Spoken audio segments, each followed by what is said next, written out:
You are now rocking with the hottest boxing podcast in the land with your host, Coach Malachi Williams. True.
For the thousands in attendance and the millions watching around the world, ladies and gentlemen,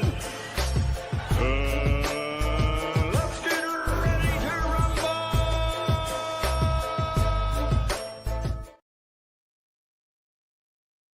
Yeah. What's up, family? It's our boy, Coach Malachi in the building.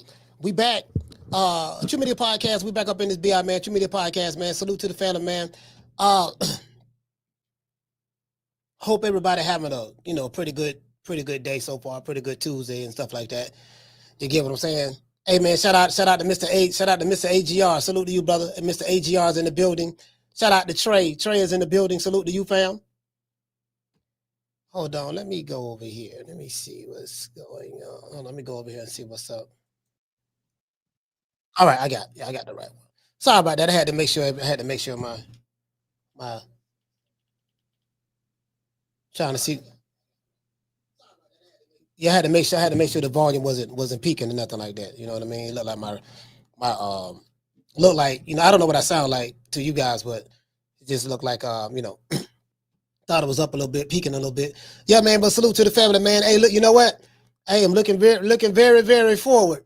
I was looking very forward to this topic right here. Like for real though. I was looking very forward to this topic. Very forward. That's not even a proper way to say it. You're supposed to say I was looking forward to this topic. Very is not a word that needs to be used.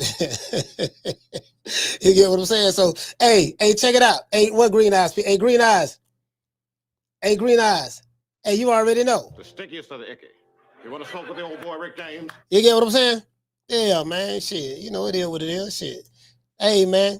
Shout out to Green Eyes P and this bitch. Shout out to Comeback. What's going on, fam? Comeback Tech. Hey, what they say? Hey, shout out to Trey. Man, Trey, what's up, man? C-Brand. Duval County is in the building. Yeah, man. Duval. We got Duval in the building. Boy, them dudes, boy. I'm telling them dudes. I don't want no smoke with Duval, boy. You gotta know when to hold him and know when to fold him. You get what I'm saying? There's a whole lot of, and you know what? As we were saying yesterday, I say, look, man, it's a whole lot of Billy Badasses, boy. I got a couple of homeboys. It's a whole lot of tough niggas in the in the graveyard, boy. Like, oh, you know what I mean? Like for real though. Hey, shout out to Mr. Bohr. Mr. Bohr in the building. Daniel Agnew was here. He said boxing media in America is definitely hot garbage. Man, hey, look here, man. Hey, Daniel, man, you gotta stall them out. Daniel, you gotta stall them out. You gotta stall them out, fam. You can't, you gotta stall them out, Daniel. Daniel, you ready to throw them away, huh? You ready to throw the media, the American media, boxing media away, huh? Hey, shout out to Swift. Swift, what's going on, fam? Dropping that quote over. Bam, dub on your boy. Super chat received. Playtime's over, boy.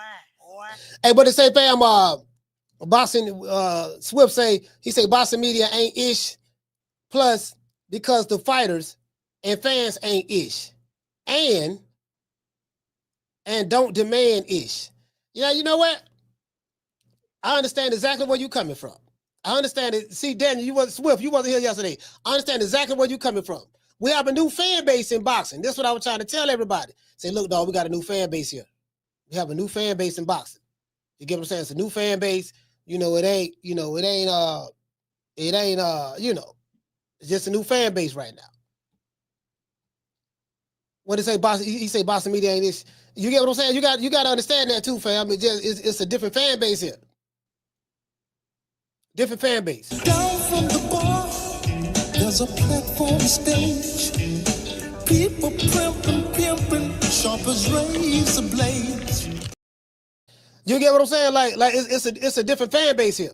Different fan base. You get what I'm saying? So it's not the fans that, you know, and guess what? It's a different media too. It's a different media. It's a different media, like for sure. So we have a different fan base and we have a different media. Hold on, what you say? Somebody said, hold on, somebody said something about the hat. Who said something about that? What did say Trey? Trey say, I swear I'm gonna get that hat. Hey, hey, you can get the hat. Hey, these hats for sale. These hats for sale, brother. I got, you know, I told him my cousin, she make my hats, and she when I need some designs on my shirts and stuff, yeah, she do all that. She have her own t-shirt business. Her t-shirt store, her own store. She have her own, like, you know, clothing store. Everybody pretty much go to her in the city to get their, you know, designs and stuff like that on their shirts and whatever, you know. So yeah, man, you know, yeah, man. Yeah, we know we got all that there. All got all that for the low. hey, we got all that for the low, man. All that for the low. Hey, shout out to Jamie. Jamie, what's up, pal? Jamie and this BI. Jamie, what's up, fam?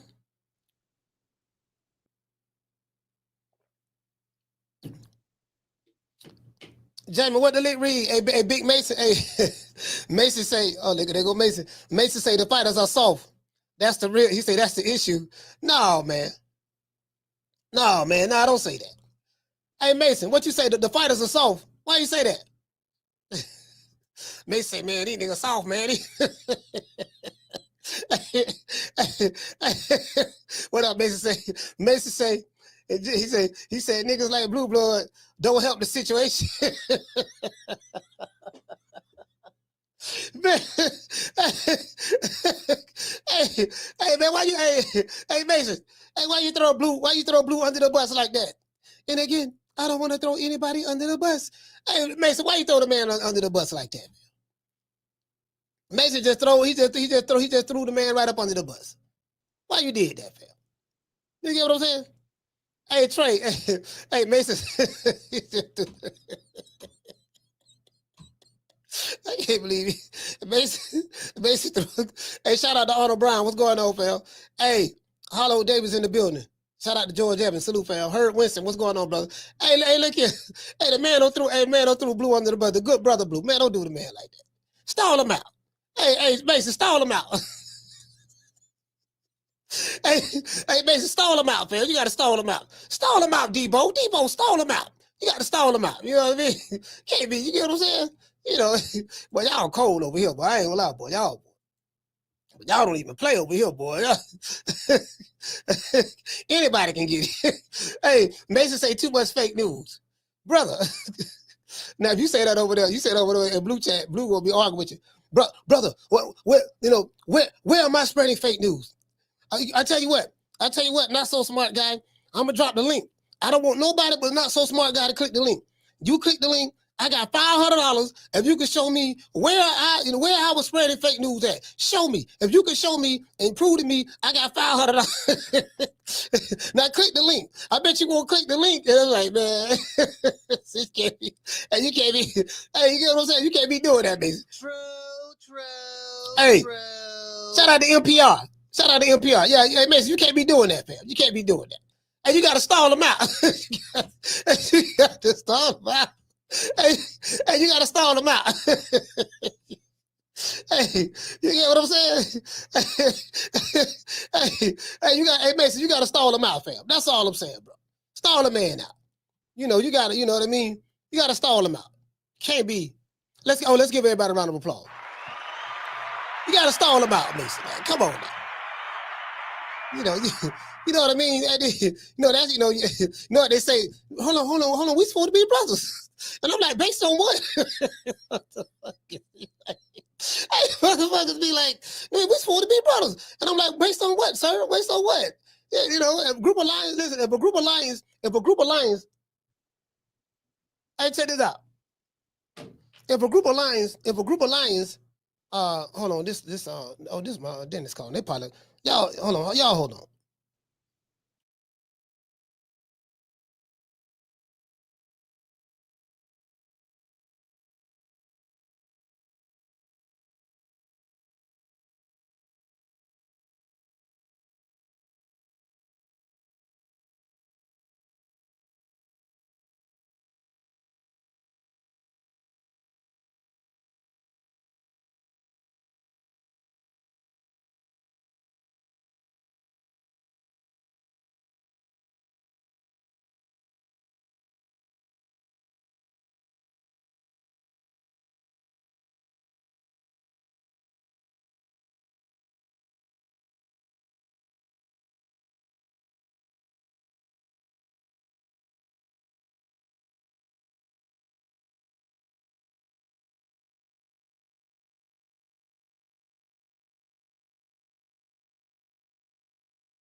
Yeah, sorry about that, man. I'm a goddamn dentist, man. Shit, I told him I'm goddamn busy. I'm a dentist, man. They trying to, you know what I mean? I gotta go get my cleaning. So they reminded me, yeah, man, you gotta, come in and this and that. I'm like, I know I gotta come in, shit, So, But anyways, yeah. So hey, hold on. Somebody just said somebody problem. Dave say that's another problem, coach. We're stalling them out. Hey, there you say, that's another problem, coach. We stalling them out instead of checking them and putting them in their place. Hey, there you say it's too much stalling out. It's too much stalling out. There you say, man, look, it's too much stalling out. We tired of stalling these niggas out, dog. Tired of stalling them out. It's too much stalling out, dog. This what it is. Look here, man. We got to start. Hey, there you say it's too much stalling out. Hey, shout out to Swift.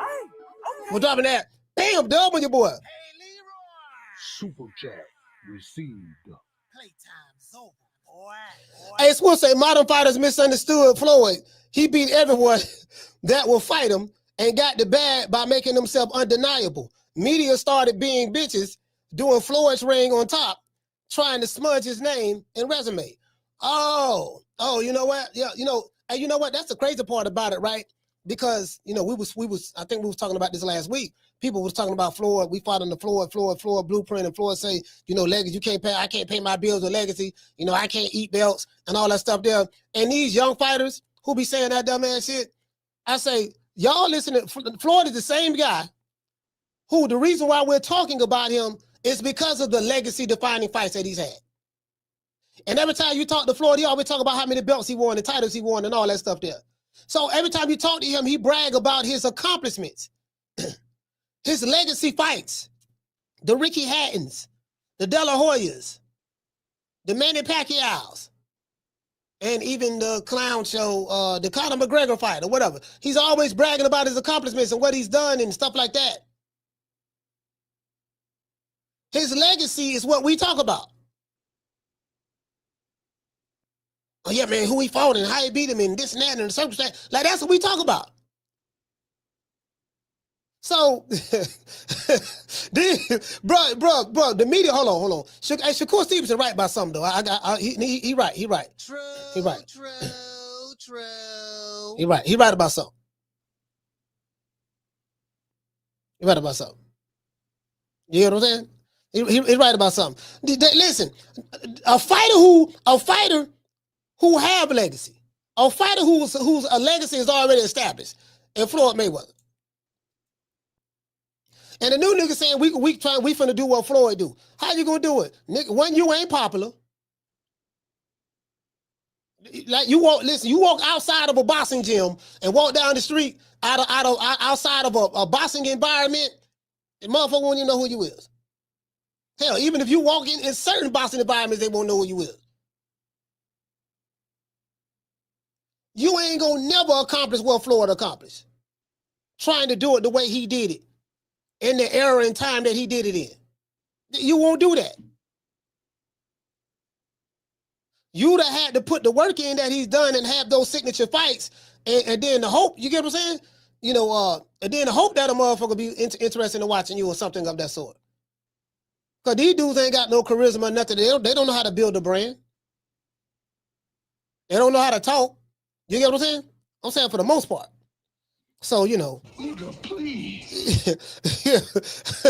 I'm like, man, shit, I'm sitting back. Y'all let motherfucker Jake Paul run in this bitch and running circles around y'all. So shit, you get what I'm saying? You know, I just called a spade. Shout out to Coach Eddie. Coach Eddie, what's going on, brother? I just called a spade a spade.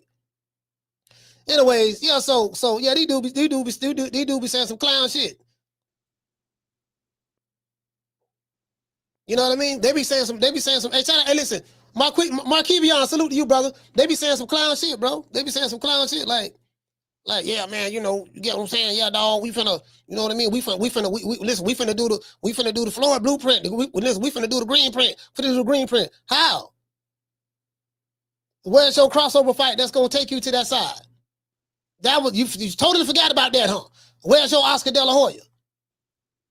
Where's your Hispanic fighter that's huge with the Mexican American community in America and was looked upon and was billed as the golden boy, you know, the Mexican American version of Sugar Ray Leonard of the 90s, and was billed as a golden boy and was marketable and had the looks that he had and was the draw that he was and did all kind of pay-per-views and stuff like that. Like where's that at for you in order to do what Floyd did? They just totally forget about that. They just forget about that. Hey, listen, shout out to the 90s chick. Where is that for you? You get what I'm saying? You ain't got no De La Hoya you can fight that's doing numbers. That's the face of boxing, one of the faces of boxing at that time. Nigga, you ain't got no Pacquiao's you can fight. You ain't got no Ricky Hattons you can fight. Like, how you gonna do what Floyd did? Explain, please. Oh, yeah, we gonna follow the Floyd blueprint. How? In order to follow the blueprint, you're gonna have to have a De La Hoya. You're gonna have to have a Ricky Hatton or a Pacquiao. Where is that version of De La Hoya, Pacquiao, and Ricky Hatton? Where's that version of that for you here? You talking about the nigga? You talking about clout chasing it? Wrong side of the street. Like, how are you gonna do what he doing? You ain't in a position to pick and choose who you want to fight. Yeah, I'm gonna pick and choose. I'm gonna take whole head cheese over there. Take the easy route right there. You get what I'm saying? Shit, that what Floyd ain't finna be. Shit, you know, Floyd told me I ain't got to be taking them tough fights. I can take this easy fight. You know what I mean? And, get my $55, $60 for that. And then you get what I'm saying? And then I'm following the green print. True. But this is too easy. Hey, you know what I mean? Like, this is too easy. This is like taking candy from a baby. Hey, Jamie, just like taking candy from a baby. I be hearing these straw man arguments. I be like, bro, this is too easy. And then that's when I had to do more research and studying on the type of fan that I'm dealing with online. And then I found it. You know, the digital celebrity culture, digital celebrity. You know what I mean? These are the type of fans you're dealing with. They don't know nothing. They don't know that they don't know. When a person knows not and knows not, he is ignorant.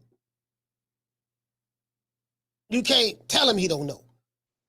He too dumb not to know that he don't know. But he think he know. True. You know what I mean? You get what I'm saying? You know, if y'all picking up what I'm putting down. The fuck? Fuck you all rolling up on for, cuz. He must don't know. He can't know. He can't know. He must don't know. He can't know. He can't know. He can't. That's right. Hey, shout out to Green Eyes P. Hey, he must don't know. He can't know. He can't know. Hey, J-Rock. Hey, J-Rock. He must don't know. He can't know. He can't know. He can't know. Can't be arguing with you, man. For what? What for what? Like, come on, like for what? What we gonna argue? What I can't argue with you, man. For what? Come on, this shit is fruitless. You know what I mean? I'm listen. I'm gonna lose about 10 brain cells. You know, trying to argue with you. I'm trying to argue with a man who have no understanding. It's like, you know, that's like painting a picture for a man that can't see. If it ain't in Braille, he can't see it. Or having a conversation with a man who can't talk and you don't know sign language. You get what I'm saying? You know, or trying to win an ass kicking contest with one leg. Ever try to win an ass kicking contest with one leg, and everybody else got 2 legs. Hey, you in an ass kicking contest, you got 1 leg and everybody else got 2 legs. You know what I mean? How you think that, you know, try winning that. Try winning that. You know what I mean? Anyway, let me read the monologue. And Shakur Stevenson write about the boxing media being terrible. In a recent Twitter post, Shakur Stevenson voiced his opinion on how boxing media is terrible. He spoke about how some media members have issues with certain fighters, such as not giving them interviews and then speaking negatively about those said fighters. This is true from my personal observation. I've seen firsthand how new media, this stuff is called new media. I've seen firsthand how new media lie, like Fagnon. Gotta throw Fagnon under there. Him, his cottage cheese and his titties. True. Probably go over there try to give me some of that breast milk later on from a cereal in the morning. Anyways, how the new media lie like Fagnon and push narratives to discredit certain fighters whom they don't like. New media will abuse their platforms to tear down certain fighters who refuse to give them interviews. Top Rank Toby was a term that was coined by black boxing media to tear down Terence Crawford. Shakur Stevenson only speaks from his experiences and personal observation. I think that's the only place where he's speaking from, right? But this is the order of the day in American boxing. In American boxing, this is the order of the day. Shout out to J-Rock. J-Rock, what's going on, fam?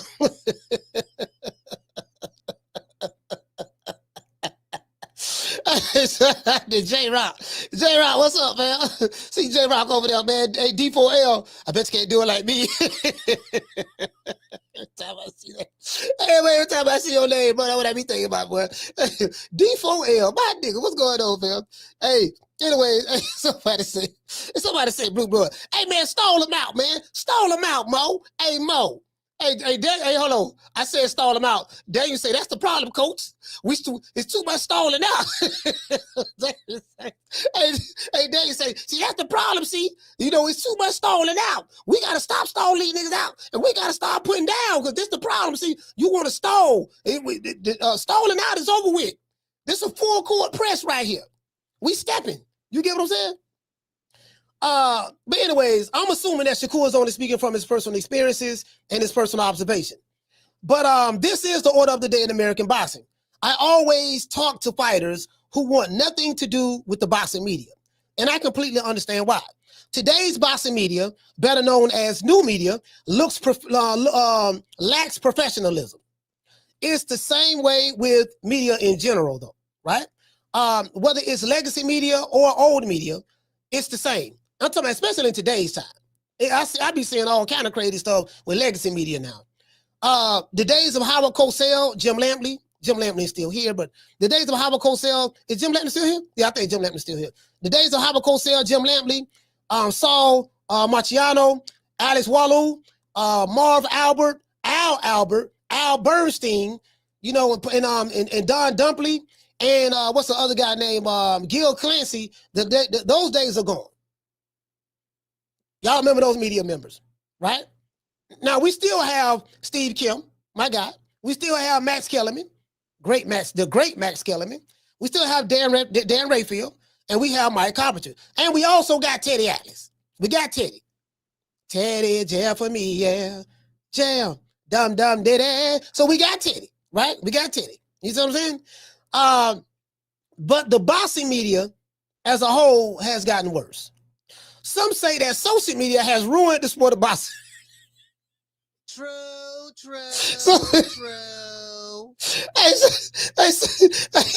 Hey, some say social media. Some say, man, it's social media, dog. Hey, shout out to David. Hey, David. Hey, David, it's social media, dog. When social media came in the game, I'm trying to tell you, man. And when social media came in the game, dog, it just messed up everything. You get what I'm saying? So that's what people say. Some people say the social media era is soft. It's got everything soft. You know, everything got soft. You get what I'm saying? My thing is, okay, cool. Y'all want to blame social media, so be. No problem. I ain't tripping. You know, Laylo said, I blame Jake Paul. He blamed Jake the Snake. Listen, hey, Laylo, you can't hate on Jake the Snake. You know what they say? Don't hate the player, hate the game. Don't hate the player, hate the game. Hey, shout out to George Evans. Shout out to James Stewart. Don't hate the player, hate the game. You know, listen, the man is an opportunist. He saw an opportunity, you know, an opportunity to sneak in the back door in boxing. Bro, check this out. They created an entire industry out of boxing. We have mainstream boxing, and we have sideshow boxing. The sideshow boxing, better known as celebrity boxing, or better known as influencer boxing, or better known as crossover boxing. You know what I mean? You know, they don't snuck through the back door. Boxing, it happened in boxing. Boxing in America, like we don't let it sneak through the back door. Jake the Snake came in the game, and they created an entire different industry off of boxing. You can't make this up. Hey, and they putting butts in seats, and they selling tickets, and the fans are engaged and they are excited. Bro, hey, shout out to Falcon Media. What's going on, fam? Yeah, this is where we at, fam. Some say social media has ruined the sport of boxing. The tensions between boxers in America and much of the new age boxing media, like YouTubers, influencers, gossip-driven channels, etc., is layered. Here are the main reasons fighters tend to not or to dislike and mistrust the media. I'm talking about the new media. New boxing media is, yeah. You see what I'm saying? Traditional boxing journalists, you know, and I want you to think old school when I say this, old school writers, like, in HBO and Showtime analysis, they usually had a deep knowledge of the sport, its history, and showed respect for the fighters. The new media often thrives on clickbait headlines, trolling, or stirring controversy. Ex-fighter is ducking. Well, your fighter ducking my fighter, and he just been exposed. They use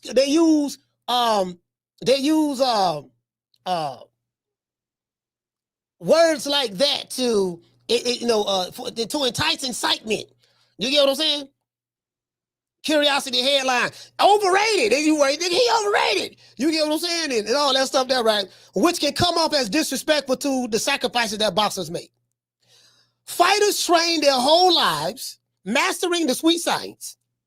But newer media, what's going on today, tends to focus on trash talk, beefs, or personal lives because that's what drives views. Those are the facts. True. Now, y'all heard that Devin Haney was suing his baby mama, bow-legged Kim. Nah, she went one now. She damn. This is what niggas are. If you've been listening to my channel, I've been warning y'all, this is where it's going at. I've been telling y'all, dog. I said, you know what, dog? I gave up. I said, you know what, dog? I fought the good fight. I did. You know what I mean? But I've been telling y'all, look, fam, this way you've been listening to me for years. I say, dog, this shit gonna be TMZ, dog. I'm telling you. I've been telling y'all this shit. This where we at.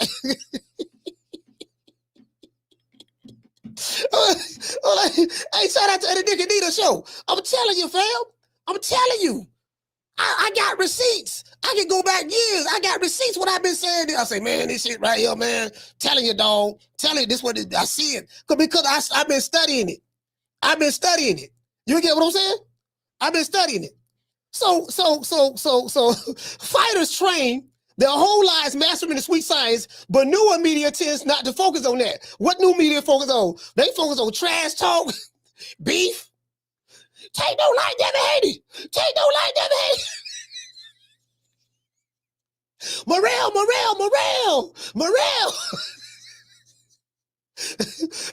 Beefs or personal lives, because that's what drives the views. And they'll make up lies. They'll say that like Fagnon. They'll say that a fighter. They'll just come out and lie. This fighter is on steroids. Just lie. Make up some stuff. Get a cease and desist letter. And then want to bitch up. No, don't bitch up. If what you said is true, stand on the truth. You know why you bitching up? Because you know it's a lie. True. No. Anyways. Bosses feel that their hard work and skill get overlooked in favor of storylines that make them look weak, scared, or fake. This is new media. The boxing media that Shakur Stevenson is talking about. Many new age outlets are run by people who never boxed or thoroughly studied the sport. Fighters complain that interviews and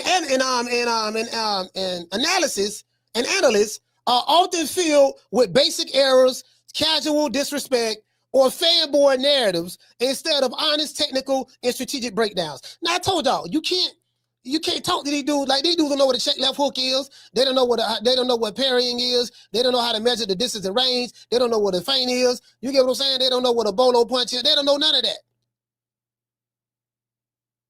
They don't know none of that. That's why they never talk that. You get what I'm saying? So you having boxing debates, boxing arguments with non-boxing people. You get what I'm saying? Like you try to, now he don't. Why he signed the contract? Now, hey, listen, I don't heard a contract a million times on right here in boxing over here on YouTube. Like I'm like, how did these niggas always talk about contracts? He a bad businessman. You know, he don't know how to negotiate his contract. A dude that's working at 7-Eleven who don't know how to negotiate a raise, he can't get a 50-cent raise with his boss at 7-Eleven. If you're not from this country, you know what a 7-Eleven is. That's a gas station. It's a convenience store gas station, right? At 7-Eleven. You don't know how to negotiate how to get a 50-cent raise from your supervisor. But you on YouTube telling a guy that has a net worth of 7 and 8 figures that they don't know how to do business. But you got a net worth of 1 3/4 figures, and he got a net worth of 7 and 8 figures. Now, I ain't the smartest guy in the world, but for my position, the guy with the 7 and 8 figures is doing way more better business than you. So why you got all this energy and vigor talking about what millionaires should and shouldn't be doing is crazy to me. True. I just want to throw that out there. Fighters complain that interviews and analysis are often filled with basic errors, casual disrespect, or fanboy narratives. I call it male groupies. Instead of honest, technical, or strategic breakdowns. Boxing gyms, one of my favorites. I think, when it comes to breakdown, he is my favorite. Boxing Gyms is the best when it comes to the technical aspects of the sport. The old school press was gatekept, so only certain voices were heard at that time during the old school. Now, but in today's time, anyone with a YouTube channel can spin a narrative about a fighter ducking, being broke, being overrated, or being on steroids. True. All you need is a boxing channel to do that now. Bosses hate that they can't control their viral narratives, right? These narratives, these kind of like, they can't control the narratives, even if it's untrue. A lot of fighters, especially in America, come from working class, pretty much around the world. But I'm just focusing on America with this particular monologue. They come from a working class, or they come from an immigrant background, or they come from a minority background. They see new media guys who never laced up gloves profiting off of the sport by clowning fighters, chasing drama, and disrespecting the struggle. True. How many channels we got? How many channels we got that's dedicated to hating a certain fighter? And their whole channel is built on different variations of I hate Terence Crawford, or I hate Tank, or I hate Devin Haney, or I hate Shakur. You get what I'm saying? Like how many channels they out there? You get what I'm saying? They out there. So my job in this boxing space is to expose all of this stuff. We got my main man, Jims. I love Jims. He's really great when it comes to technically breaking down stuff. But that's his role. That's his thing. And I can break down stuff too, just like Jims. But I love what he does. But my role, everybody got a role, right? My role is to expose everything. That's my role. I ain't got no friends. Oh, no, this. I ain't none of that. You get what I'm saying? My job is just to expose. Just, you know what I mean? And now laugh and have fun with it. Because it's funny to me. It's funny to me. I promise you it's funny to me. And it's very hard to take serious. It's very hard to take serious. So me, I'm like, man, sit here, laugh, kiki, laugh at this shit. This shit funny to me. And I ain't gonna lie. It's funny, and it's very entertaining. It's very entertaining, depending on what side of the coin you're on, right? They see new media guys who never laced up a pair of gloves profiting off of the sport by clowning fighters, chasing drama, and disrespecting the struggle. You get what I'm saying? It's kind of like the Jerry Springer. Like we got Jerry Springer on YouTube. We got the Jerry Springer channels. Jerry. We got the Jerry Springer channels. We got the Maury Povich channels. We have the Oprah Winfrey channels. We have and then when it comes to the soap operas, we know La Novelas. We have the Days of Our Lives. The Days of Our Lives in American boxing. You know what I mean? H Money called Coach a bitch. And he told him that he better not come to Memphis. Fagnon said that, Fagnon said that these are the storylines. Fagnon said that he's going to slap Coach with one of his titties.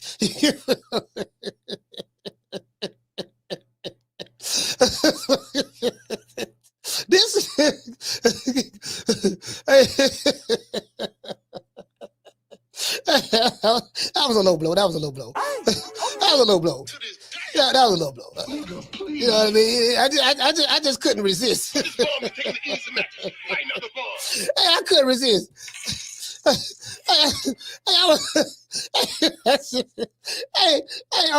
Hey, J-Rock, I couldn't resist, dog. My bad. That was my bad. My bad, player. My bad. I couldn't resist, dog. That's my fault. That's on me. You get what I'm saying? Anyway.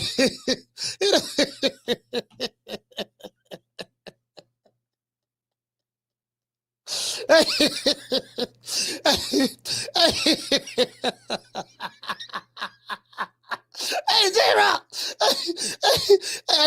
Hey, if you see, I tell y'all what. If y'all ever see me running from a bald head nigga with titties, please note that that's Fagnon. True.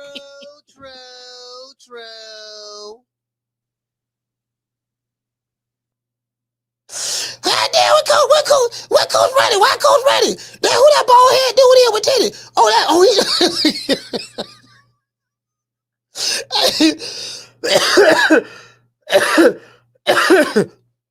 right, y'all. All right. That's enough of that.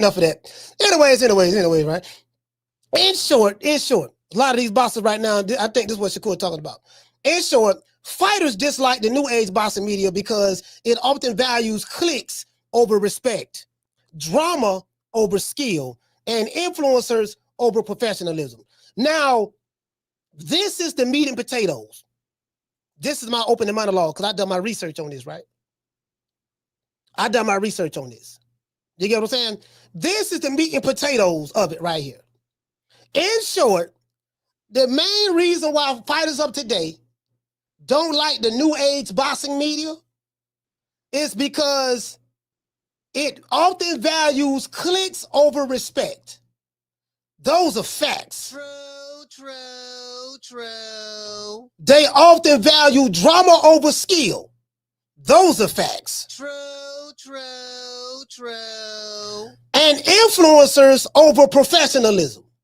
There is no professionalism in boxing, in the boxing media today. It's the wild, wild west.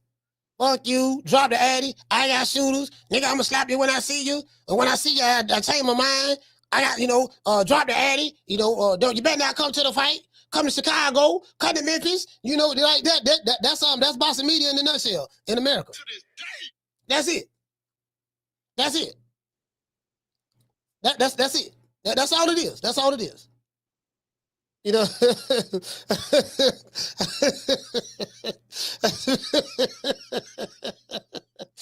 shout out to the natural. The natural, what's going on, fam? Anyways. Hold on. Hey, you get what I'm saying? Hey, man, sorry about that. I know I've been laughing and kicking a little bit too much, but this shit is funny. It's funny as hell. It's funny as hell to me. I'm just being honest with you, right?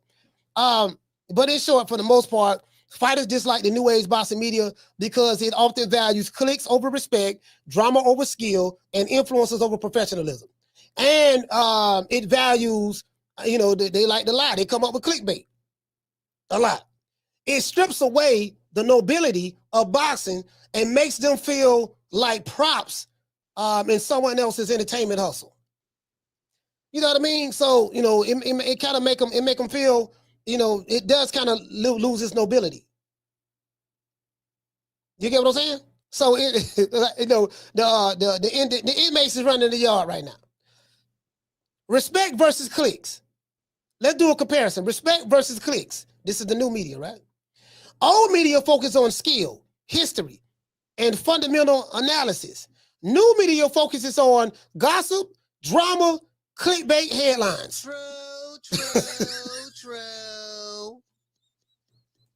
How many times y'all see, wow, breaking news? You know what I mean?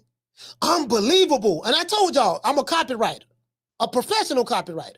And I told y'all, this is, what did I tell you? I say, this is sensationalism, because you got to sensationalize it. And this headline is called a curiosity headline. That's why I tell y'all, I know what's going, I pretty much know down to a T, what's going to be what before I even make it. I did not know, because it's going to be a combination of the two. It's going to be a combination of the thumbnail and the headline, and then actually just the actual title, if they're interested in the subject matter that you're talking about, because sometimes the audience will and sometimes they won't, but you still got to do stuff like that anyways, right? Because you're not going to hit a home run every time you walk up the bat. You get what I'm saying? You're not going to hit a home run every time. You get what I'm saying? So it is what it is. So yeah, so So, but this what it is. This is how they look at it. Respect versus clicks. Say old media focus on skill, history, and fundamental analysis. New media focus on gossip, drama, clickbait headlines. Drama over the craft. Comparison. Instead of breaking down technique, they focus on ducking, expose, or their personal lives, right? Or their personal lives. Fighters feel that their work in the gym is ignored. Man, I'm punching on this bag, dog. Dog, I'm doing all this jump roping. I'm doing all this stuff, fam. Man, ain't nobody even paying attention to it. They ain't paying attention to it. They over there talking about, they say I'm ducking. They say I'm chinny. They say I didn't sign the contract. They tell me to sign, bro. You get what I'm saying? It's you gotta love it though. You gotta love it. You gotta love it. This way it's at. You gotta love it. Now it's only for my analysis. I could be wrong, but for my hey, shout out to J Rob, shout out to Trey. Trey, what's going on, fam? For my analysis, I think it's only going on like this in America. Hey, shout out to the natural man. I think this is only going on like this in America. It might be going on like that in the UK too, though. To be fair, I gotta talk to people. You get what I'm saying? Hey, shout out to James. James, what's going on, fam? Bruce Gas in the building. I can only attest to what's over here. It's pure entertainment at its finest. You get what I'm saying? So I'm trying to be objective and look at it from Shakur Stevenson's point of view. Because, you got to have objectivity. You can't be just so biased to the point to where you have no objectivity. Intelligent men have objectivity because you got to always look at it from both sides. You have to. That's the only way you can give it. That's the only way you can give it a proper and fair analysis. Do you get what I'm saying? Sometimes your bias can be the weight on the scale. Now, loss of image and control. One viral clip equals fighter painted as scared, broke, or washed. The new boxing media builds narratives with lies that fighters can't control. Fagnon. True. Lord have mercy. Oh, I love talking about that big titty nigga there. Anyway, so here you go. It said one viral clip. Now, just imagine, I want to go back. Let's go back. And I was guilty of this. I got to be honest. I got to take accountability. Niggas hate accountability. Accountability is a nigga's kryptonite, boy. No, anything but accountability, anything. Motherfucker don't want no accountability, but I got to be held accountable. But y'all remember when when Devin Haney got beat by Ryan Garcia? And they came out with all these different videos.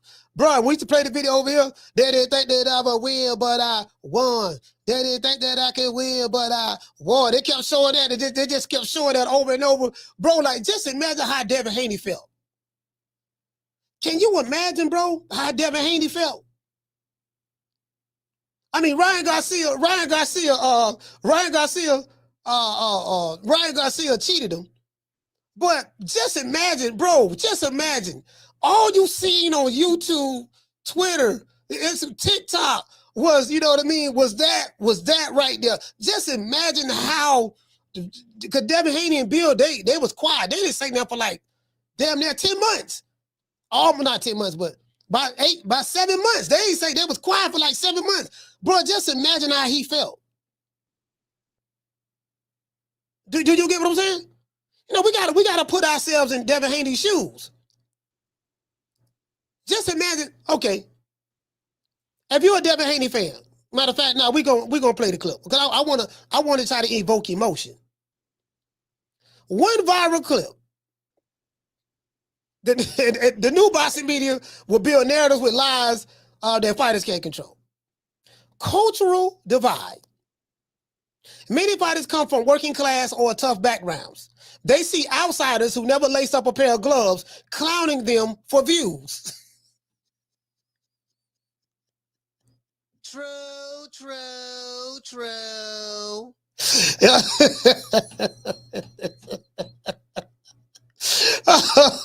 Bro, You get what I'm saying? I'm looking at it from Shakur Stevenson's point of view. To summarize, the summary is this: today's new media or boxing media exploit certain fighters unfairly to benefit from their work. Exploitation. We exploit. You get what I'm saying? I mean, hey, shout out to T Culture. He said I heard Devin Haney saying that he never been beaten up like that before. I couldn't have said it. I couldn't have said that.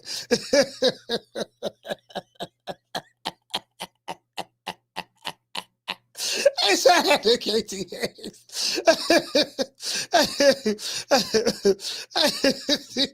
They sensitive, but listen, J-Rock, they sensitive, fam. You gotta see J-Rock, man, brother.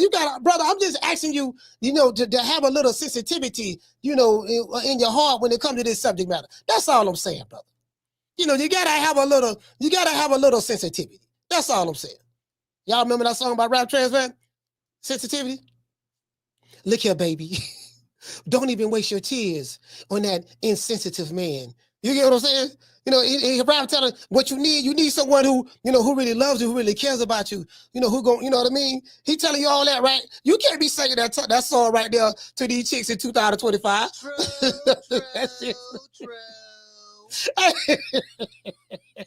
Hey, Vic, you can't be saying that sensitivity shit to these chicks in 2025. They gonna look at you like you a lame. Look here, baby. Don't even waste your tears on that insensitive man. Get your soft ass up my goddamn way. Get out my goddamn wheel. Like, I don't want to hear all that soft ass shit. Nigga, what's wrong with you? You're a good dude. She ain't trying to hear all that sensitivity. AT culture. She ain't trying to hear all that sensitivity, man. You coming over there talking about you need a man with sensitivity, and you got a Sukahani in front of you. You got a Meg the Stallion in front of you. You got a Cardi B in front of you. A Glorilla in front of you. You get what I'm saying? Can't be that shit. They don't want to hear that soft ass shit. You don't want to hear that soft ass shit. Nigga, you ride it, bitch. Nigga, that shit looked upon as soft right now. You get what I'm saying? In summary, Shakur Stevenson has a valid point. How do you feel about Shakur's position on new media and the current modern day boxing media? Today's show has been sponsored by Foster's Barbershop. If you are in the city of Tampa, please download the app Booksy. That's BOOKSY. And look up Foster's Barbershop. Let him know that Coach Malachi sent you, and you will receive a 10% discount. You did? Shout out to Mr. Tomato Can. As you can see, we right here at the world famous on Foster's Barbershop. 1923 West Main Street, West Tampa, Florida, 33607. Download the app Booksy, as I said before. If you're in the city of Tampa, download the app Booksy so you can book an appointment to get a haircut. You ain't got to worry about being in a long line. It's not going to be 20 people here. You're not going to have to worry about a whole bunch of kids running around. It's going to be you and the barber. And we do serve drinks here. So let everybody know what time it is. We catch you guys on the next one. Hey, check it out. Hey, this is a true story. I hear these chicks now. And again, hold on. Again, I don't want to throw anybody under the bus. I don't know now. I don't know who. I can only go by what I've heard. I'm hearing now that these chicks now, when you want to romanticize, we'll use that, romanticize, they want to romanticize to what the dude name? Kodak Black. I want to hear some Kodak Black. You putting on some R. Kelly. You putting on some Usher. You putting on some. You get what I'm saying? SWV. Silk, Jodeci. I want to hear Project Pat. I want to hear Chief Keef. I want to hear Chief Keef. I like doing it to Chief Keef. Let's see. I want to hear put Playboy Cardi. You know what I mean? I'm hearing now. Yeah, these chicks, they don't want to hear that no more, bro. They want to hear all that. They want to hear some drill music. They want to hear some drill music. You got to be talking about, Slap the B across the head with the 4-5. Shut up, B. Pap. Bring your B over here, huh? Know what I mean? Come over here, and they want to hear that. That's romantic to do. That's romantic to do. You come over there. Hey, when somebody said the old school songs don't work. Hey, shout out to Mr. Semantic. Hey, Mr. Semantic, I'm telling you right now, bro. Hey, I'm telling you right now. If you're an old nigga trying to get back into the dating scene, I feel sorry for you, right? I feel sorry for you, boy. It's different now. It's different. It's different. Hey, shout out to Benny Bronco. What's going on, fam? Hey, it's different now, fam. It's different now. Yeah, somebody said Young Thug. They want to hear Young Thug. Yeah, I want you. I beat it to Young Thug. I want you to beat it down to Young Thug. Beat it down to Young Thug. You know what I'm saying? Bro, it's vicious. It's vicious out there now.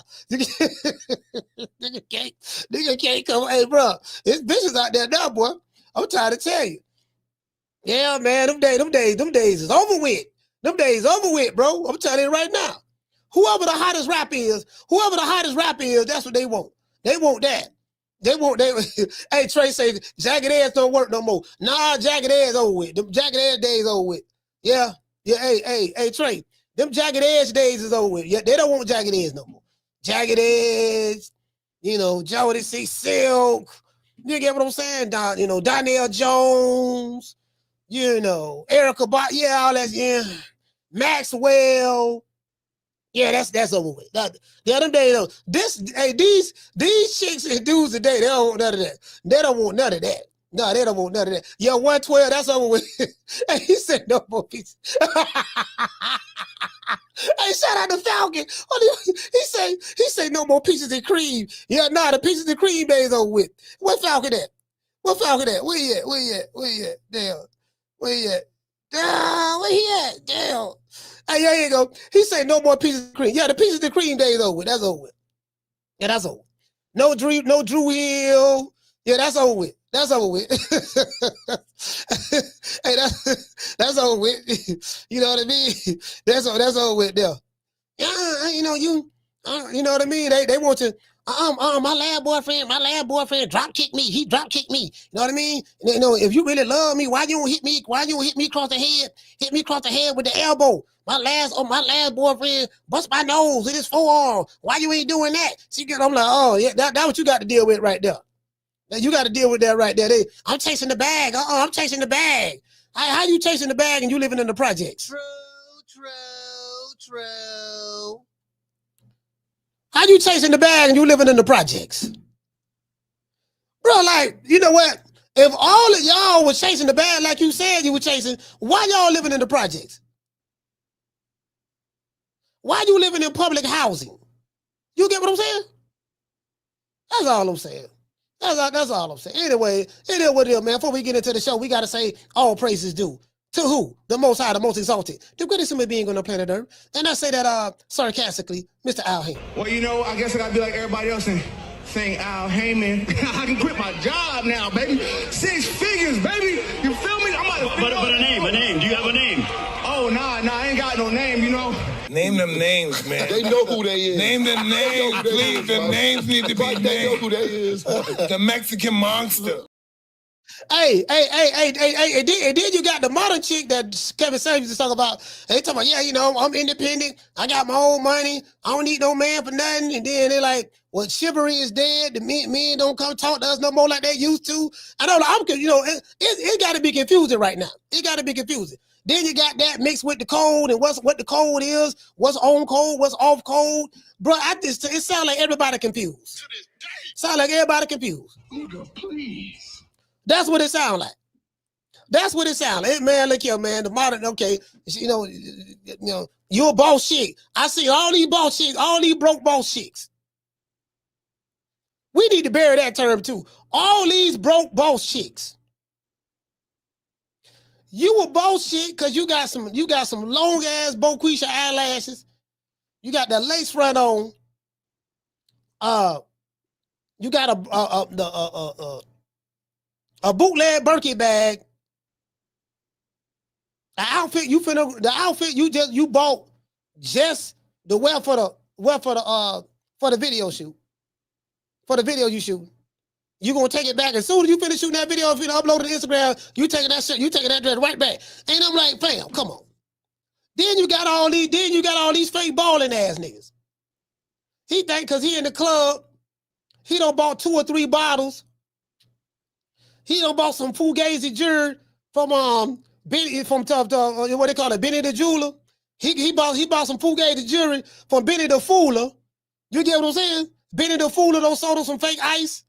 And he shooting a video, he shooting the video telling me how he got it and this and that. Nigga, you got that Fugazi ass jewelry on. So, you a fake baller. You a fake baller, fake money, go get a money getter. And, and she a fake bag chaser. Both y'all holler about y'all chasing the bag. Boy, hush. True. You get what I'm saying?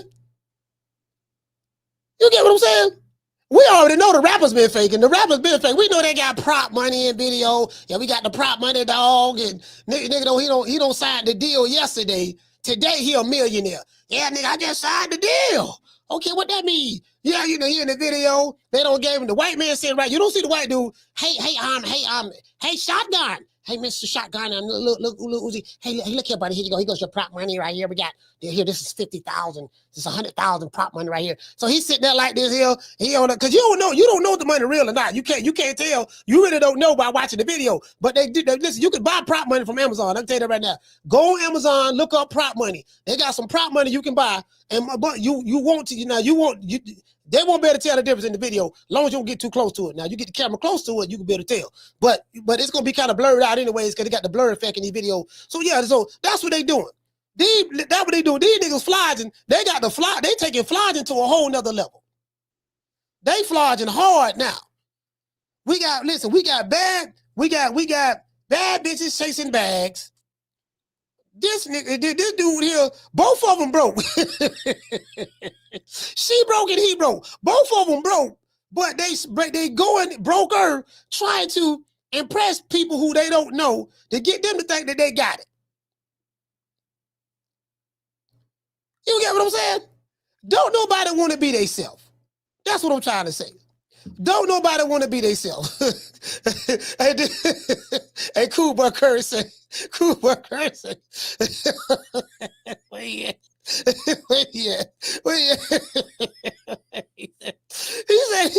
said everybody want to go on Vlad and tell on themselves. Hey, he said, Coach, they be telling on themselves on Vlad. Nigga go there, boy. Go on Vlad TV. Hey, Boosie, how you doing? Yeah, man, what's up, Vlad? Yeah, what's going on? How you doing? You all right? I heard you plead out to the case. Yeah, I went on ahead and play it out. Yeah, so tell me what happened. What happened? What happened? I talked to your lawyer today. You talked to my lawyer? Yeah, I called the lawyer. Fuck you calling the damn lawyer for? Why you call? What you doing talking to the lawyer? Vlad telling Boosie, yeah, I talked to your lawyer today. Where did you find that pistol from? Because I looked at it. But tell you what I did. Somebody when they showed the video of you having the pistol, the gun in your back and your back hip, your back waistline. I zoomed in on it and I looked at the serial number. I looked the serial number up and it showed that this gun has a body. Does the prosecutors know that? He'll say some shit like that. Nah, Vlad. They don't know nothing about that. You get what I'm saying? Wow, that's crazy. Well, the good thing is you took the plea right now, so it's nothing they can do to you. But if they were to run a check on that serial number, I'm pretty sure they can come back to you. They come back and bring more charges on you. What do you think about that? All on video. True. Hey, niggas shout out to Vic. They be incriminating themselves. Telling stuff, bro. They be telling stuff that don't nobody know about. Jesus don't know about it. God don't know about it. Moses don't know about it. None of the prophets don't know about it. Prophet Muhammad, Mother Teresa, don't nobody know about these secrets. And you just told Vlad and Adam, in Adam 12. Police ain't know nothing. you know, we shot Tom last year. Shot Tom last year, right next to the graveyard, on 71st Street and 71st and Cherry. You know, right on 71st and Cherry. Yeah, we dumped him right there. What we did was my homeboy man, he doing, you know, he doing 20 years in the pen right now. You know, he's doing 20 years in the pen right now. You know what I mean? Yeah, but they don't know nothing about this body. Yeah, but we dumped this body right here on another grave and we covered it up. You get what I'm saying? And we made sure that everything was good. Oh yeah? Yeah. When did you do that? So we did that about 3 weeks ago. You know what I'm I'm like, man, well, yeah, what kind of car you had? Yeah, we had that all black and chrome SS Chevrolet Impala. You get what I'm saying? That got 236,000 miles on it. 236,000 miles. Yeah, we got a new engine in it now. Oh, okay. Yeah. You know the black and chrome. You know the one with the rims with the diamond crest on there. Yeah, where's that car at? Oh, it's at my mama's house right now. True. Bruh, police listening. Listen, y'all know the fans listen to social media. Police listening to social media. Like they can't believe it. They didn't know what happened. You get what I'm saying? They didn't know what happened. Man writing down the police like, God, we ain't even know nothing about this crime. Shit, what that dumb ass nigga from Philly? But you know, what that dumb ass nigga from Philly, AR Ab. Wasn't that AR Ab that told on himself on Vlad TV and now he in the feds right now? True. Hey, what's that AR Ab, fam? Hey, G5. Cool boy. What's that AR Ab? Who the nigga was from Philly? He got locked up right after, bro. I swear to God, bro. The man went on there talking about robberies he did and dudes he shot. You know, I'm like, what he did with the gun. Hey, bro, the neck, like, how, fam? If you a reporter, let me tell you something about me. If you're a reporter with integrity, if the man really cared about you, I'm not asking you police questions. It's like you in interrogation. Hey, it's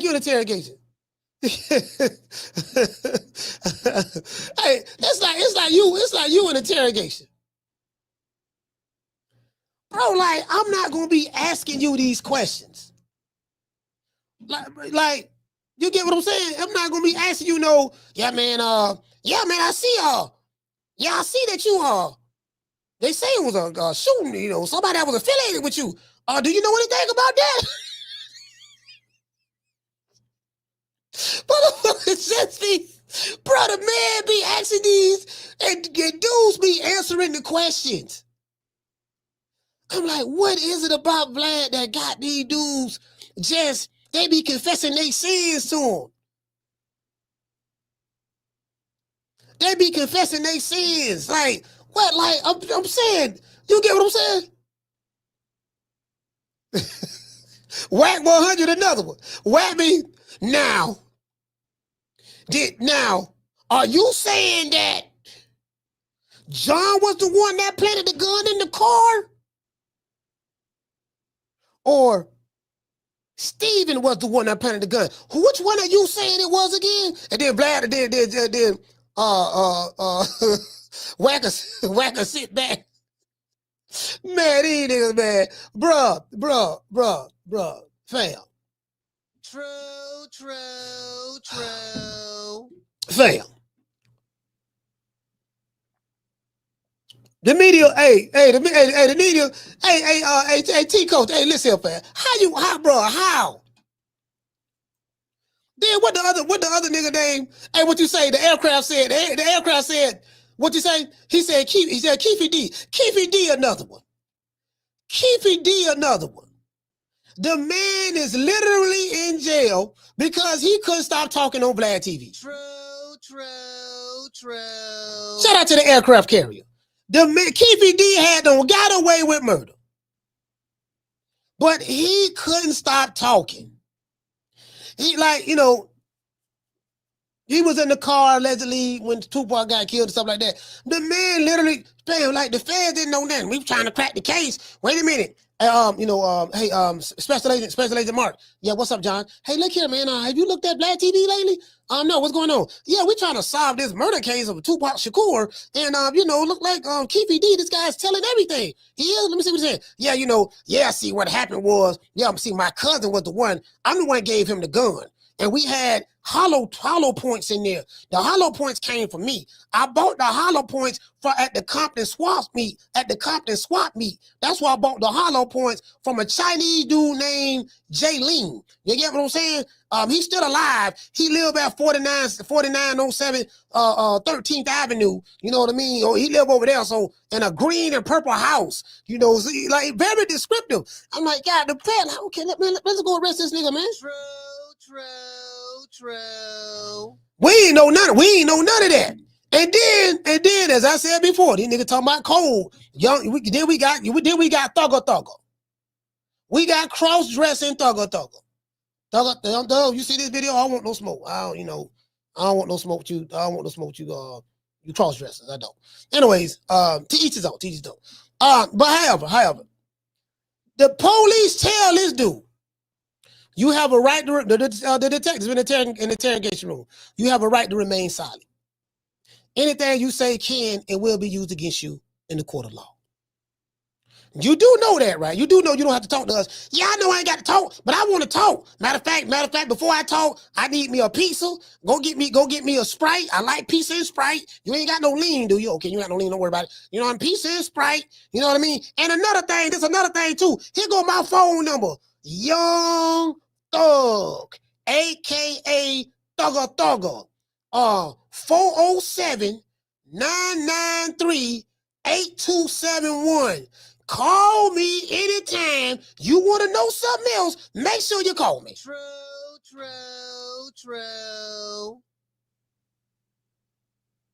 Bruh, as I told y'all, no, there's no code. There's no code. No G code. That's over with. That died a long time ago. And it ain't coming back no time soon. You get what I'm saying? Just when I thought, and what he said that, what he wanted, a ham sandwich? He wanted a ham sandwich with extra mayo? The man wanted a ham sandwich with extra mayo.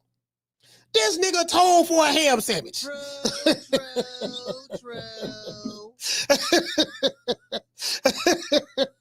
Hey, Benny Bronco, the man told for a ham sandwich, man. How you this multi-millionaire rapper, and you telling us ham sandwiches? I tell you what, give me a ham sandwich. You know what I mean? I tell you what you want now. But if you give me some cheese, you put some cheese with it now. I tell you what, I'll make it worth your while. True. The man telling for ham sandwiches. You can't make this up. Don't tell me nothing about no code. Ain't nobody on code. Nobody. The code died in the 60s. And the G code died in the 90s. That's over with. Simple as that. You get what I'm saying? Ain't nobody, man. Them days over. Them days over with. The code died. It's over. It's over with. Hey, shout out to Big. But hold on, what do y'all think though? Y'all think y'all think Shakur kind of right about that though? I don't know, man. I'm saying, hey, guys, I'm saying two-tone. I'm saying two-tone to suit. Oh, hold on. Somebody sent me this here right here. Man, what's wrong with this? What's wrong with these fools, fam? Somebody just sent me this right here. This dude done ran on stage. Y'all see this? Oh, he swung over it. Oh, he fired on him. He fired on him. Caught him with the cross. Caught him with that right cross. Dude done ran up on stage like that there. See, that's how some of these dudes, that's how some of these niggas in Boston is. Some of these fans online is. You know what I mean? They see their favorite fight, they want to tackle them. Hold on. But it done ran up. I love you so much. You know me. I'm in the women. Oh, he fired on him. You know about like he was trash too. Man, he told butt out there like he was trash. Just imagine being such a groupie like that. You jump on stage just to grab it. Look like he wanted to hunch or something. You get what I'm saying? Nigga done ran up on stage. Let's see what's up. Where he at? All right, this tone, this him right here. He say F the code. All right, here go. Okay, here go two-tone. Here go two-tone now. Then here go two-tone. This for everybody who talk about the code. Fuck you niggas code, bro. Take that code and shove it up your motherfucking ass. And I say that respectfully. Fuck. Hey, how you gonna tell somebody to take the code, shove it up their ass, and then say he said respectfully? How do you respectfully tell somebody to shove something up their ass? True.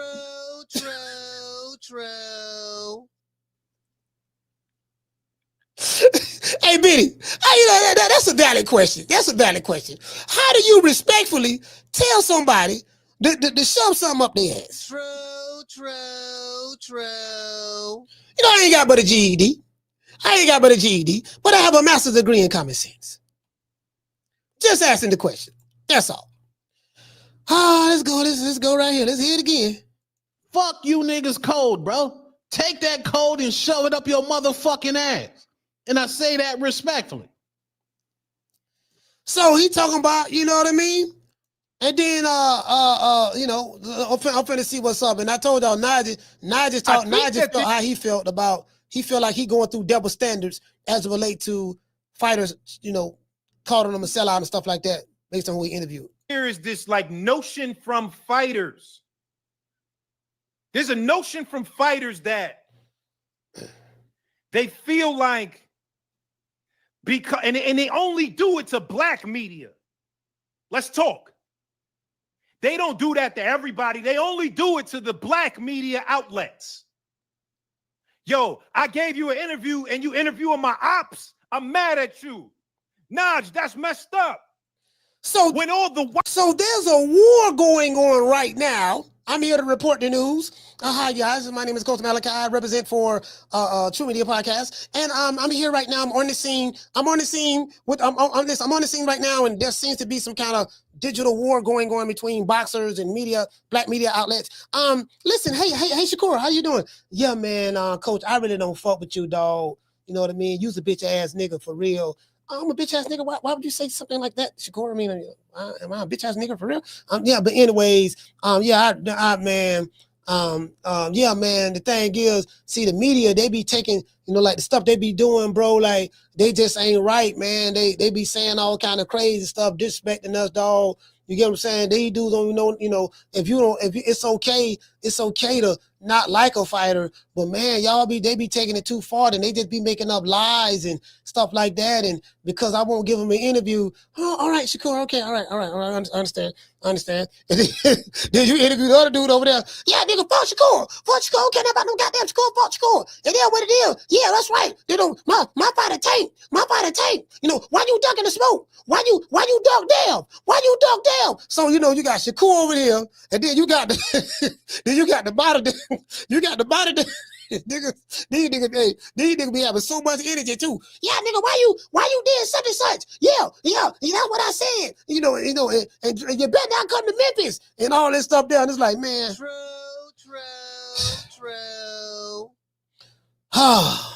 It seems like there's a digital war going on between boxers and media outlets. White media interviews your ops. It's fine. I'm mad at you. Naj, that's messed up. When all the white media interviews your ops, it's fine. But when it's the black media, you gotta pigeonhole them into, nah, you can't do this. We not doing that. So I want to hear what the people said in the chat, because some people are saying Naj is trying to play victim. He's trying to act like he don't know what he did. That's what I'm hearing. I'm hearing that he's trying to act like he don't know what he did, and he's trying to twitch it to make himself look like the victim. So that, you get what I'm saying? So, you know, again, you know, I don't want to throw anybody under the bus, but that's what, I guess if you're, depending on what side of the corner you're dealing with from a Devin Haney fan standpoint, perspective. We're not doing that. You're going to treat my platform with the same respect that you treat those other platforms. So I get what he's saying. Not only, check this out. He makes a valid point. I didn't even look at it that way. And this is why I said it had to be something deeper than that. If Ryan Garcia is your ops. And you give platforms like Ariel an interview, which he's classified as the social construct of being white. Notice I use social construct because race is a social construct.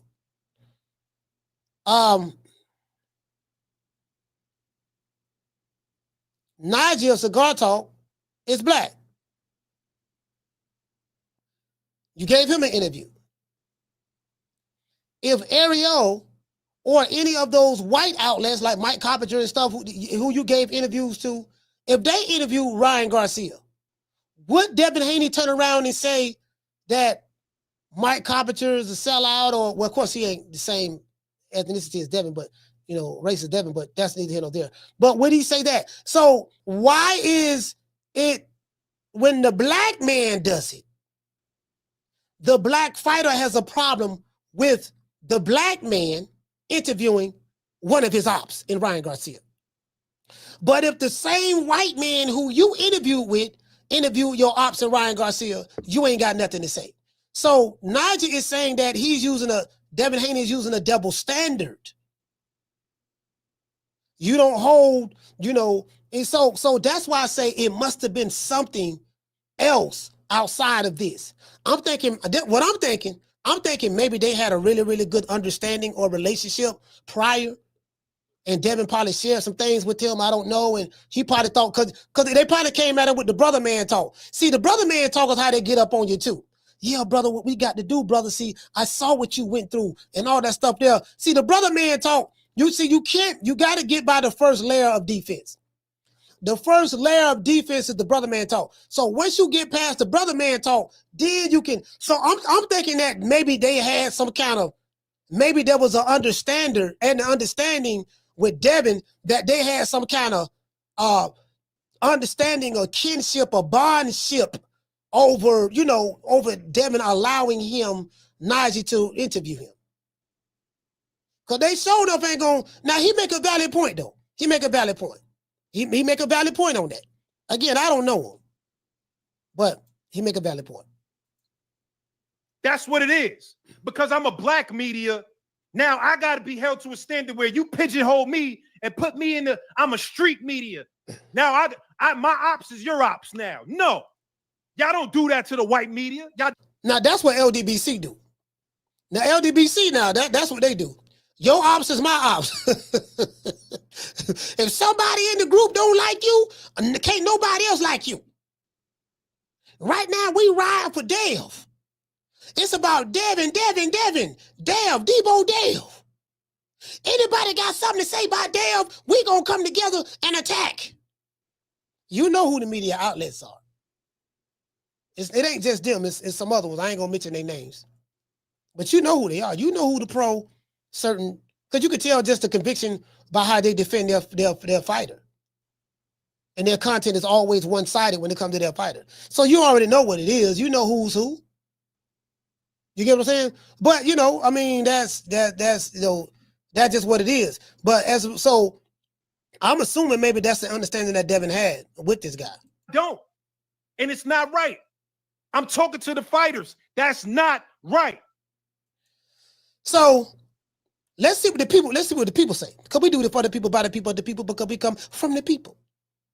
We talk about the media. Shakur Stevenson said that boxing media is terrible. He said the boxing media is terrible. Social media has ruined a lot of stuff. I can agree with that to a degree. Tone says F the code. Fuck you niggas code, bro. Take that code and shove it up your motherfucking ass. And I say that respectfully. So I don't know what code they talking about. So now I just say, talk that real talk, Tone. So Tone talking real talk because he agree with you. All right.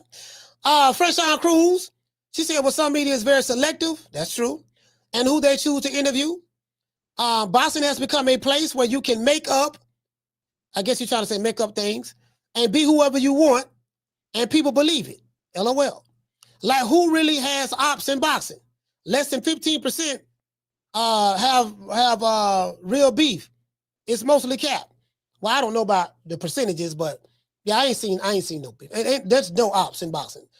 Now I just say I agree. A lot of it is made up. Yes. Now some people say that's what Bill Haney does. Bill and them will go around and y'all know Bill. Bill like to get the party started. He like to get the party started. He gonna come through there, drop a napalm bomb. He said he'll be back soon. Right now he's in the lab. Right now Bill is in the lab cooking up a concoction to beat the storm. They got a storm they're gonna be face to face with November 22nd. And Dollar Bill is in the lab. I think did Bill Haney win Manager of the Year?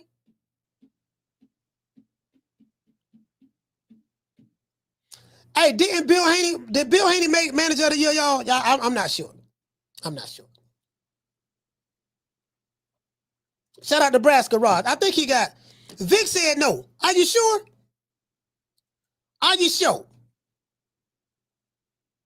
WMS said Ariel is a tiny hat.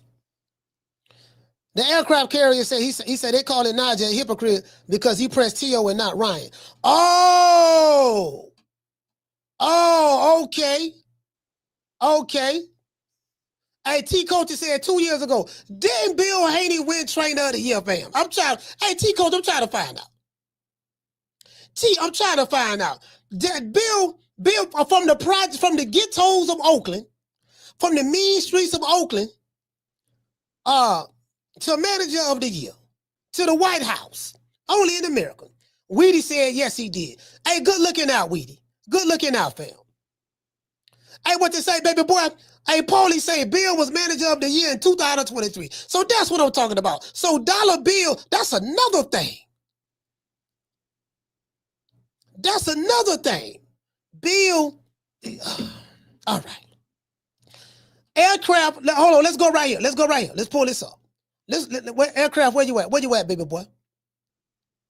Aircraft, where you at, fam? I'm finna put you on the screen. Aircraft said, let me see, I'm trying to find them. The goddamn weed got me kind of. Aircraft, where you at, fam? Damn. Aircraft said I can't find them. Hey, shout out to Bossy. Hey, Bossy Jills, what's up? He said most of the YTBC is trash, my guy. A bunch of fanboys, house husbands, and fake journalists.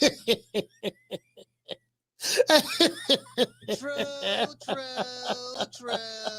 Hey, Jills, listen, I don't know if you heard about Open the Monologue, but I say, man, the only channel that I see that's really, really breaking it down, giving you really great boxing analysis is you. Listen to the beginning of the show.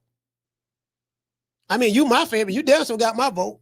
See that, but that's your job. Your job is to do that. My job is to expose what's going on, everything that's going on. My job is to expose the politics of this shit. Cause I be out and about, being around different cities and gyms and stuff like that. So the politics. My job is to expose the politics of it. You get what I'm saying? See, it's very political. It's very political what's going on. But the aircraft carrier said that Najee, they called Najee a hypocrite because he pressed Teofimo Lopez, but he didn't press Ryan Garcia. And he seemed to ignore that fact. Do you feel that he pressed Teo? Did he press? I didn't see the interview yet. Did he press Ryan Garcia?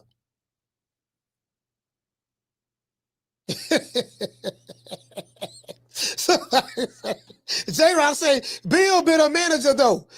Even in the streets of Oakland.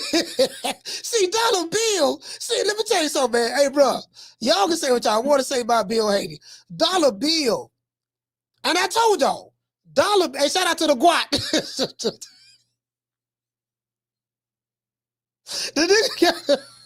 The nigga got the Guat. He said, shout out to the Guat. He's a dude over here, the other chap. He said, shout out to the Guat.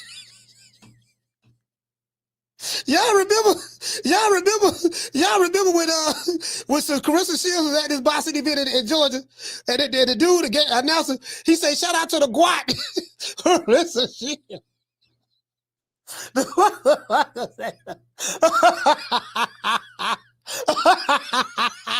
Bro, that shit was embarrassing. But that shit was embarrassing. He said, shout out to the Guat. But that shit was embarrassing.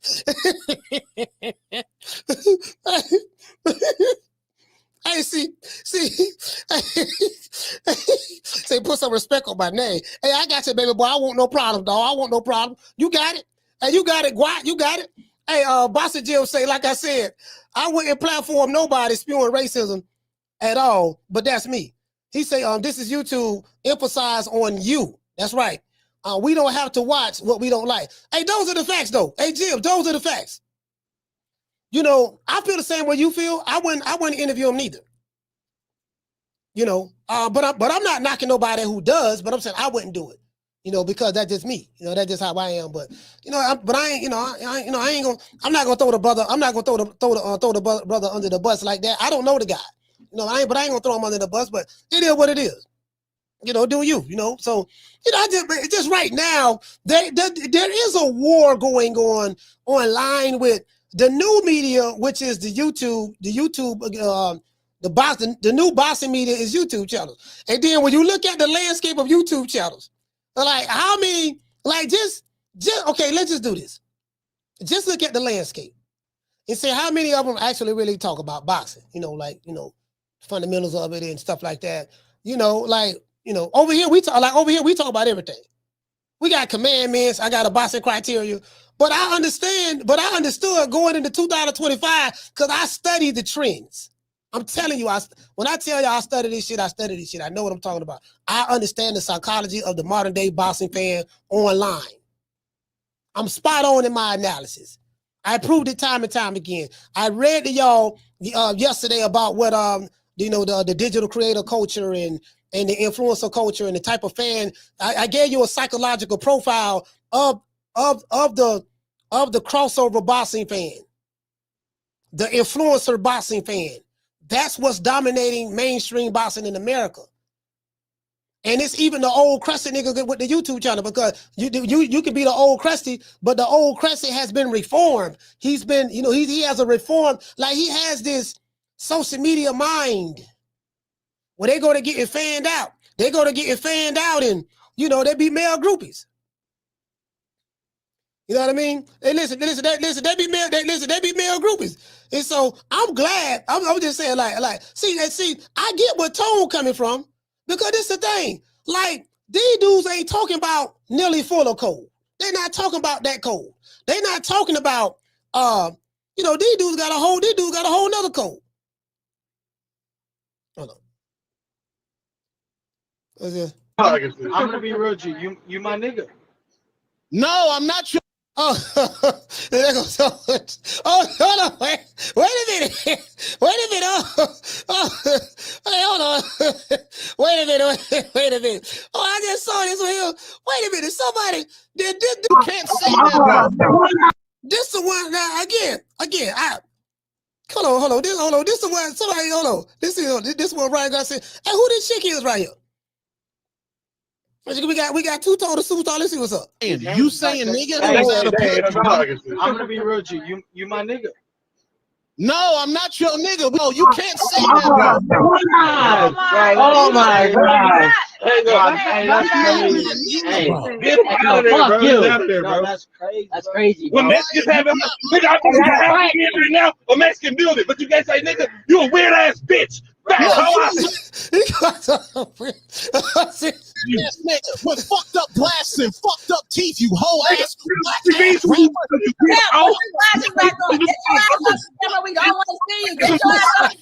See, this one. See, hey, let me tell you something.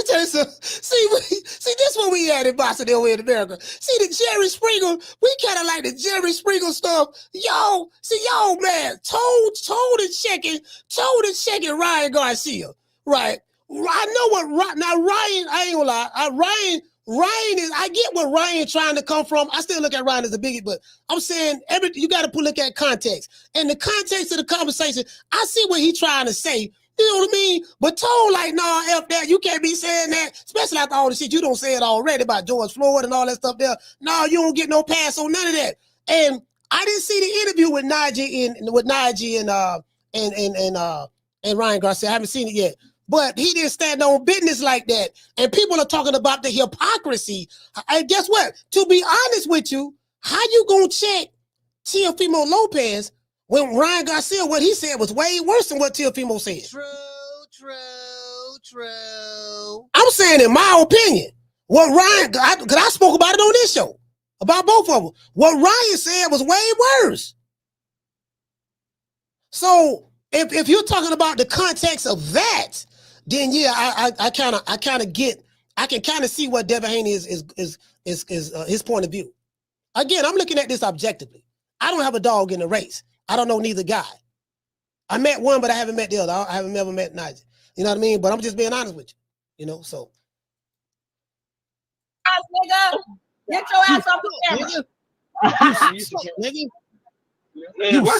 You saying nigga? So this is American. so Ryan Garcia, this Ryan, you get what I'm saying? This where we at right now. This where we at right now. I'm telling y'all right now. I'm telling you, bro. This is influencer boxing fans have influenced have influenced modern day boxing culture. Jake Paul is taking that over. I broke it down. I showed it to y'all. You know what I mean? So, bro, and I get it. I get it. If you don't like the era where boxing is going at right now, I get it. I'm telling, bro, I was the same way. Y'all know I'm the same way, but I'm like, fam, I see where it's at. I'm telling y'all, everything I've said up until this point as relate to what's going on in boxing from a media standpoint to the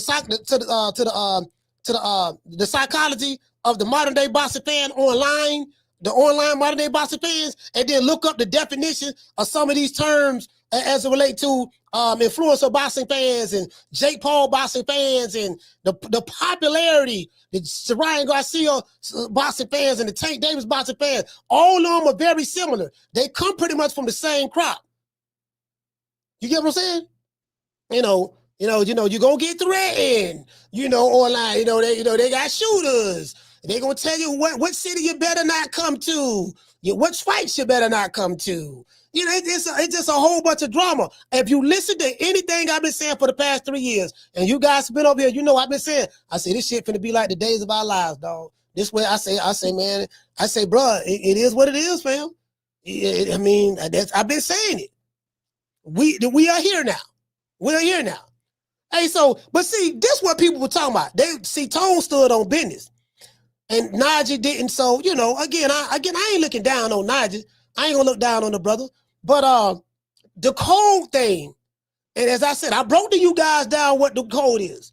You know what I mean? The compensatory code to combat that Black Americans must be on in order to combat racism, white supremacy. Now, when you look up that definition of that, what Neely Fuller, R.I.P. to Neely Fuller Jr., came out, the definition of what the code is that we should follow and go by. You know what I mean? And you look up the code that what these dudes talk about online, whether it's the fighters, whether it's some of the media outlets or the fans, their code is totally different from that. So what I noticed is they talking about a different code, and they're trying to tie it to the compensatory code. They try to tie it to that, but it's not that. Because by definition, their definition and Neely Fuller's definition is two different definitions. Their definition of code is related around their emotional attachment to their favorite fighter and their emotional attachment to the fighter who they hate or dislike. So if you don't fall in line with our frame of thought as it relates to our fighter, you're not on code. And if you looked upon as being against the grain, our grain, because see, you can't hold nobody to a code. You don't have a moral authority to hold anybody to a code when you don't follow it your goddamn self.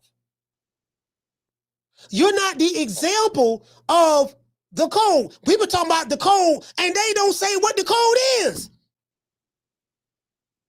I'm the only channel that spoke on it.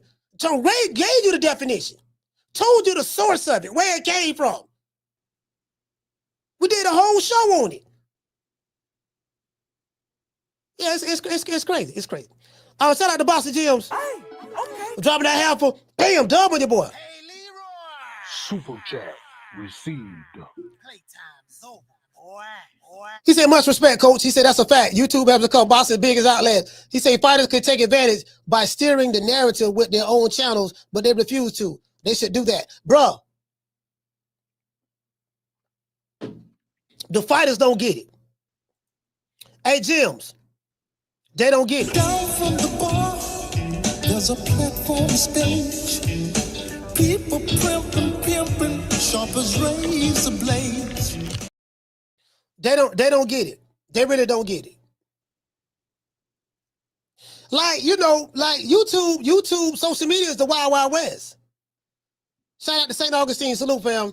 Listen, it's the Wild Wild West.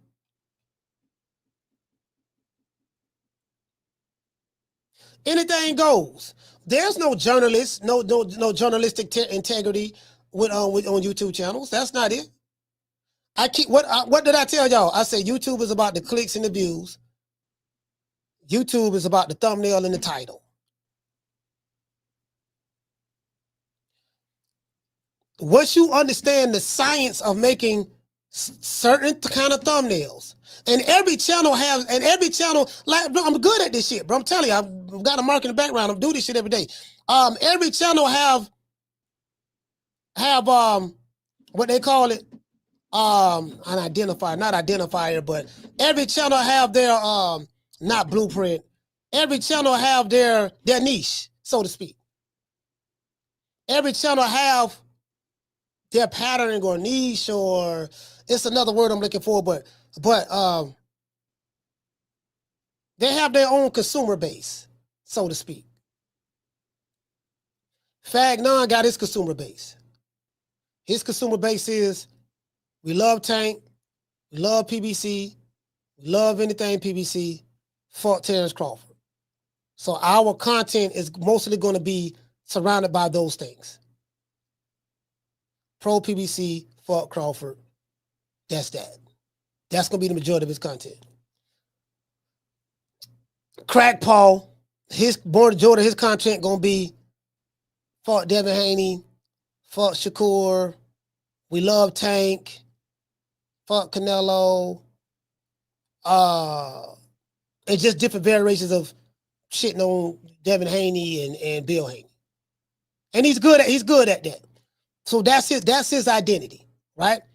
Now this is supposed to be boxing media. I'm telling you, this is supposed to be boxing media. Then we got Blue Bloods. Blue Bloods has his, you know, some people like Blue, some people don't like Blue. Some people say Blue is on point. Some people say Blue is clickbait. However you look at it, but he has his, right? Boxing gyms have their, you know, boxing gyms. People know when they go to boxing gyms, you're going to get pure boxing. You're going to get good boxing breakdowns. You're going to learn something. You're going to educate you. You know, you're going to get a good education over there. You're going to understand different boxing terminologies, you know, different boxing styles, what you're looking at and stuff like that. You're going to get educated over there. So he have his identity. This channel right here, our channel, what would our identity be? What would my identity be over here? Let's see, I talk a lot of shit, I laugh a lot. So that has to be a part of the identity. I talk a lot of shit, I laugh a lot. I'm very, very sarcastic. You know, I'm a pretty good, I'm a pretty good troll destroyer. I destroy trolls. I'm very, very good at that. Very creative, funny. We talk boxing. We talk boxing. We don't talk politics, but we talk boxing and we talk about real life issues. And I educate people on how the game go. Look, man, this how this shit go. This how this shit work.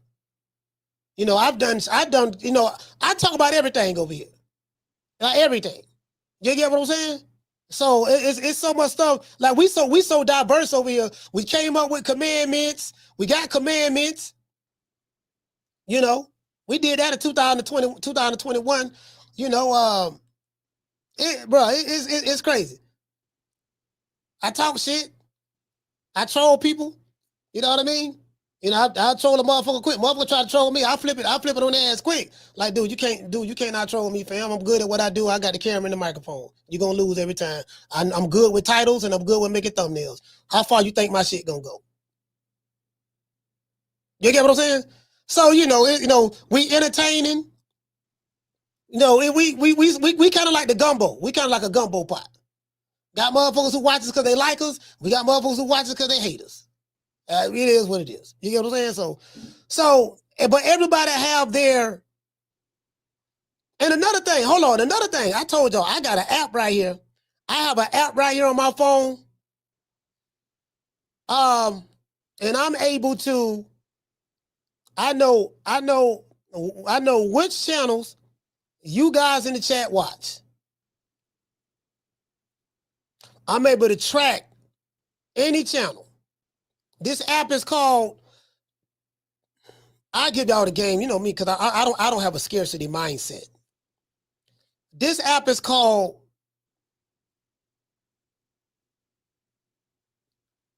Create IPI.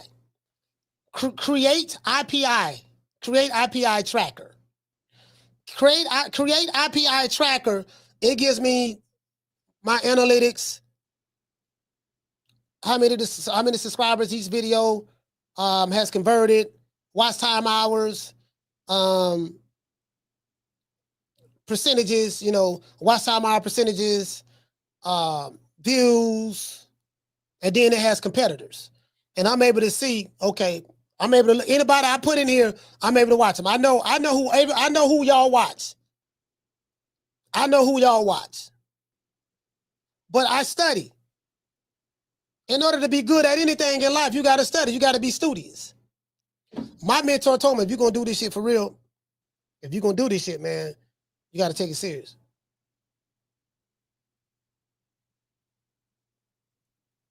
He said, does it show each sub individually? No, it don't show each sub individually, but it tell me, yeah, man, you got 10 new subs today. You got 5 new subs a day, or you got 25 new subs a day. Then you just got 60 new subs a day. It'll tell me that. It'll show me. And there's a section over here that says There's a section over here that says who your audience like to watch. It'll tell me that who your audience like to watch, which channels your audience like to watch, and why. What made this video that Blue did resonate more with his audience? And how many of your audience, because all of us got some of the same subscribers, to be fair. Like literally, like I have all that shit. I know the data. So when I talk, I speak from a purely analytical standpoint. I have the data to back up everything I'm saying. I know what I'm talking about. That's why I'm so sure when I speak. If it's something I don't know, I'll be like, man, I don't know about that. But in the realm of what I do, I know. Now, I get what Shakur Stevenson is saying as it relates to the boxing media. And to be fair, and me being a part of the boxing media, I have to be honest. I have to say that I would agree. I would agree that the boxing media is trash. I would agree to that. You see what I'm saying? I would agree to that. And the reason why is because, long gone are the days of Howard Cosell, Max Kellerman, great boxing mind. Teddy Atlas is a great boxing mind. Harold Letterman, or what's my main man name?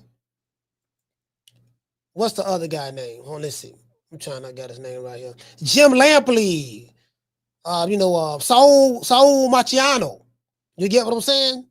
We still got the Mike Carpenters. We still have the Dan Rayfields.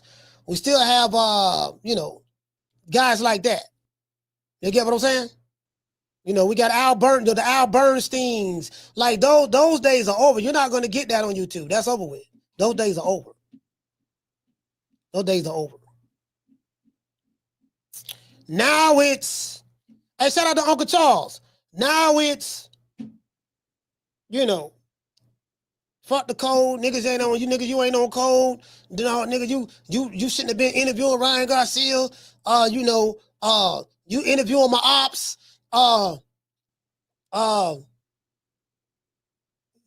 You chinny, you's a bitch. You know, you suing your baby mama. You get what I'm saying? It's again, I'm a part of the boxing media. So you get what I'm saying? I just got to be honest. Like, it's for the most part, it ain't. It's more drama. It's more drama, sensationalism than anything. It's more drama. Remember, we did shows on here where I can make any thumbnail. It's nothing for me to go look at a channel that's doing well, study how he make his thumbnails. I did it on this show. Y'all remember I went to Fagnon channel and I made a thumbnail just like his thumbnail, and I gave you an example of what a curiosity headline is, and how you use sensationalism, sensationalize words and titles in order to entice people to look at your content, click on your video. Because YouTube is about the thumbnail. The thumbnail is the window to the house. If it's a good thumbnail and the color scheme resonate with the eyes and the wording on the thumbnail catches the eye, and then of course you got to know exactly what's going on in the boxing space. See, can you ride that wave a little bit or whatever, right? And I showed you how Google works. A lot of people say, because you found it on Google, that means it's true. No, I told y'all, when you just Google stuff, don't just take what Google say.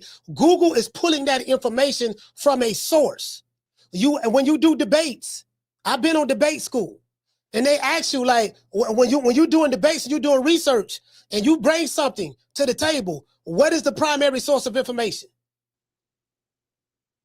Is that the primary? No, where did you get that from? I got this from Man. Where did Man get it from? So, because Google's going to pull information from many different outlets, and you have to vet those sources in order to come away with the proper conclusion. And in marketing, we got something called flooding the zone. Flooding the zone is, let's say I'm always printing. Let's say I can be an authority in a certain field in boxing. Let's say I'm known for making I Hate Terence Crawford videos, right? I can put out 25, 30 I Hate Terence Crawford videos a month. When I type in Terence Crawford, bad news, Terence Crawford, just type in Terence Crawford, there's a good chance that guy that's putting out the most content on Terence Crawford, I'm going to see one of his videos or some of his workings get pulled up in the search. So that person is an authority in making those type of videos, right? And just other stuff, and even in reverse, or just, Google's going to pull from many different sources. You have to look at each source and do your research on, okay, where he got that from. Because if it's secondhand and third-hand information, you're doing secondhand and third-hand reporting. So you really don't have the boxing. Boxing media is totally different now. It's not the regular mainstream media. You get what I'm saying? And I'm speaking for what I know, because this is what I do. I studied, as I told you, I studied some of the best. I studied Sam Ovens. I studied Dan Locke. I studied Russell Brunson. I studied Billie Jean as marketing. I studied David Ogilvy, Robert Bly, Michael Masterson. These are names you guys probably never even heard of, but they're marketing and copywriting geniuses. So you get what I'm saying? Hey, shout out to your boy Mambo, Brass Garage in the building.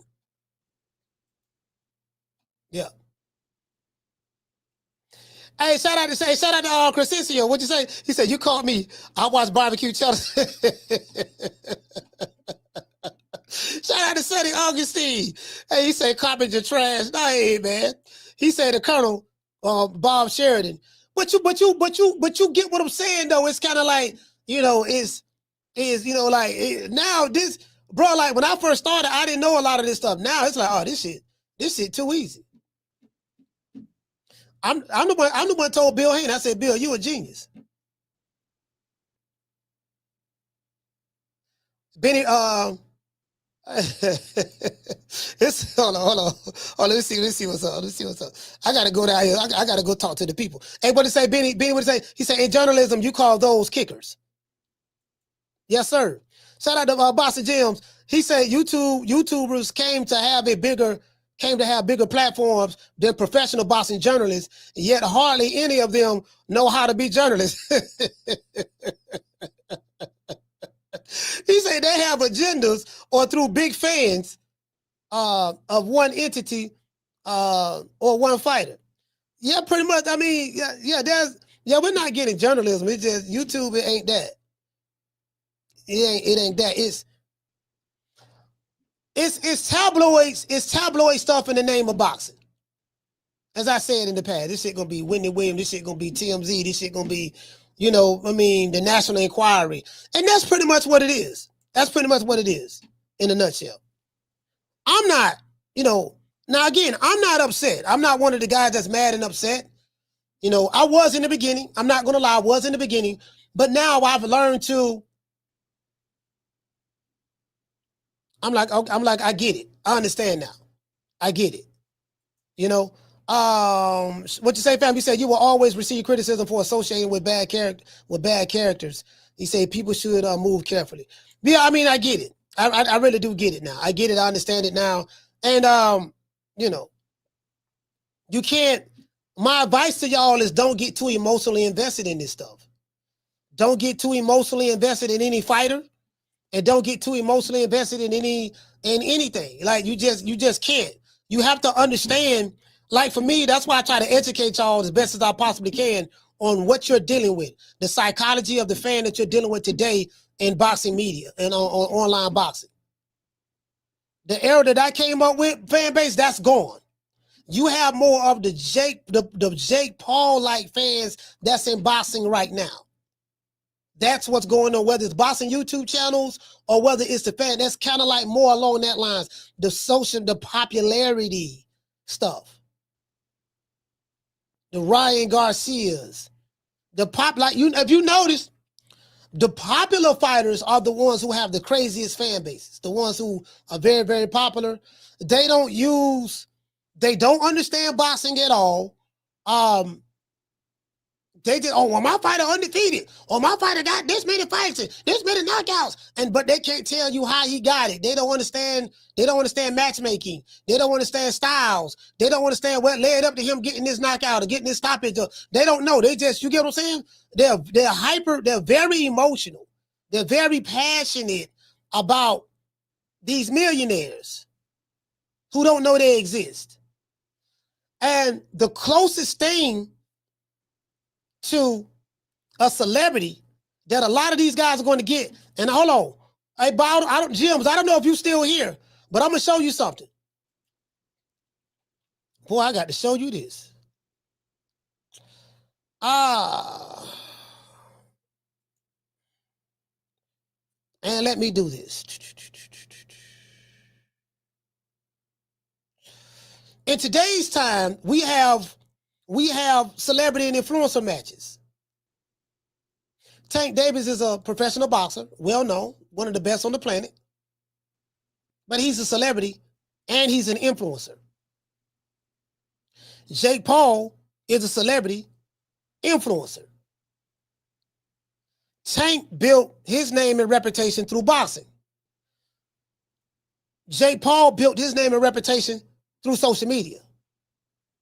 And I explained to you guys, YouTubers, influencers, MMA fighters, and reality stars are what's in professional boxing today.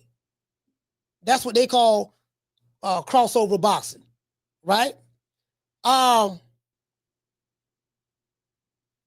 It's, we talk about creative formats. It's known for theatrical match styles and tag team and survivor tag matches. Think WWE meets boxing. But I want to talk to you about the type of fan that you're dealing with. The type of boxing that's fixing to go on with Jake Paul and him fighting Mike Tyson and all that stuff there, it's kind of like a hybrid sports entertainment platform, way of doing things with MVP. He's going to have real fighters on there. And what they're doing is they're redefining boxing by featuring high-profile personalities in innovative match formats. This type of boxing brings about what? Spectacles, drama, dopamine pumping moments. Now, dopamine is a chemical that the brain releases. When you have a moment of pleasure or you're happy, dopamine, that's that chemical. Whatever, right? In social media, in this era, what people like, viral takes, clicks and views, for clicks and views, this and that. And this era, that that's the hold on. That's the order of today in this era. If you someone who loved boxing, you hate the boxing media of today right now. I kind of like, I look at it differently now. I get it. I say, look, man, there ain't shit I can do to change this shit. This shit bigger than Nino Brown.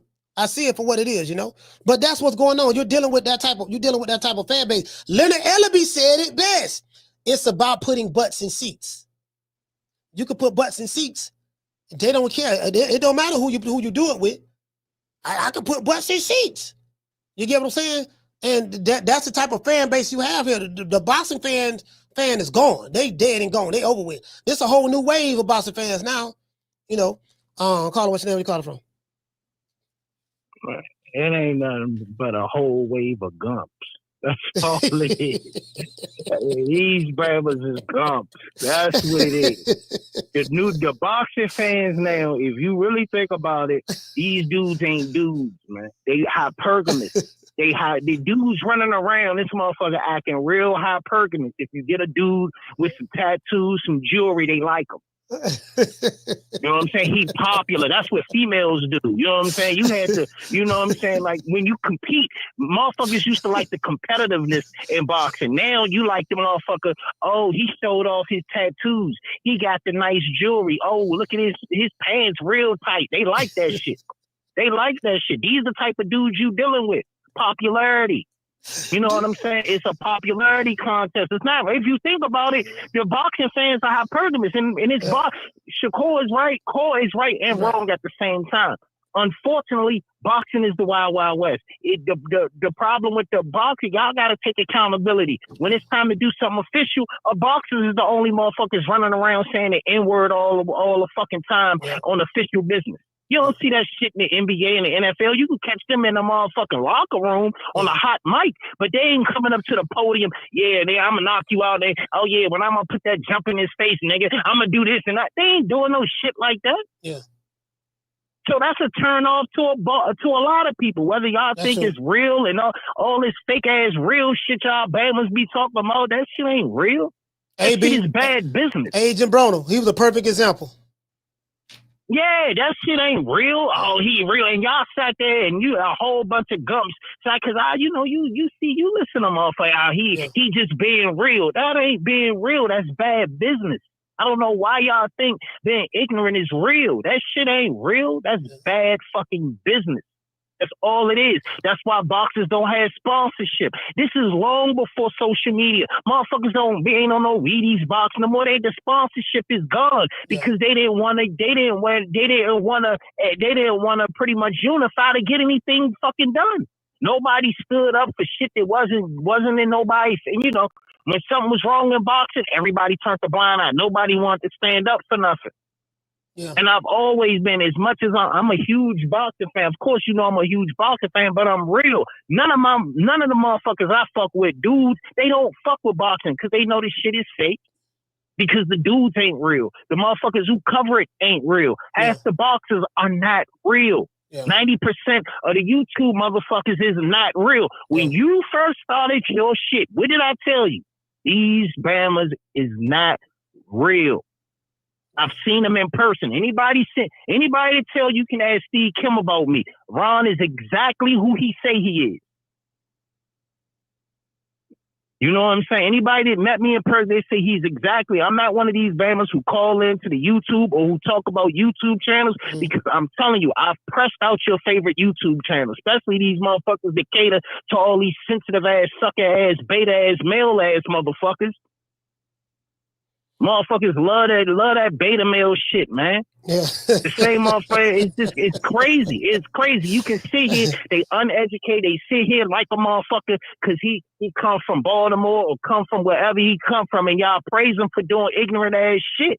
That shit don't help the brand. The shit don't help boxing. Ignorance is not going to help boxing. It's actually bad fucking business. It's bad business. So therefore, boxing took a huge hit. Hopefully you got Turkey trying to get it done. But then when you tell a motherfucker to compete, you got half of dudes. We talk about dudes that don't want to see competitive fights. Half of these motherfuckers don't want to. And these the motherfuckers you want to listen to? You can't tell me. You have to be raised a certain way. And then there's no way you can tell me you was raised in a real masculine household if you don't like competitiveness. Yeah, there's no way. Crazy. It's impossible. It is impossible. Yeah. That's crazy. It doesn't mesh. I'm telling you what I know. And when you meet these motherfuckers, you ask them about their background, I see exactly why you like a Tank Davis.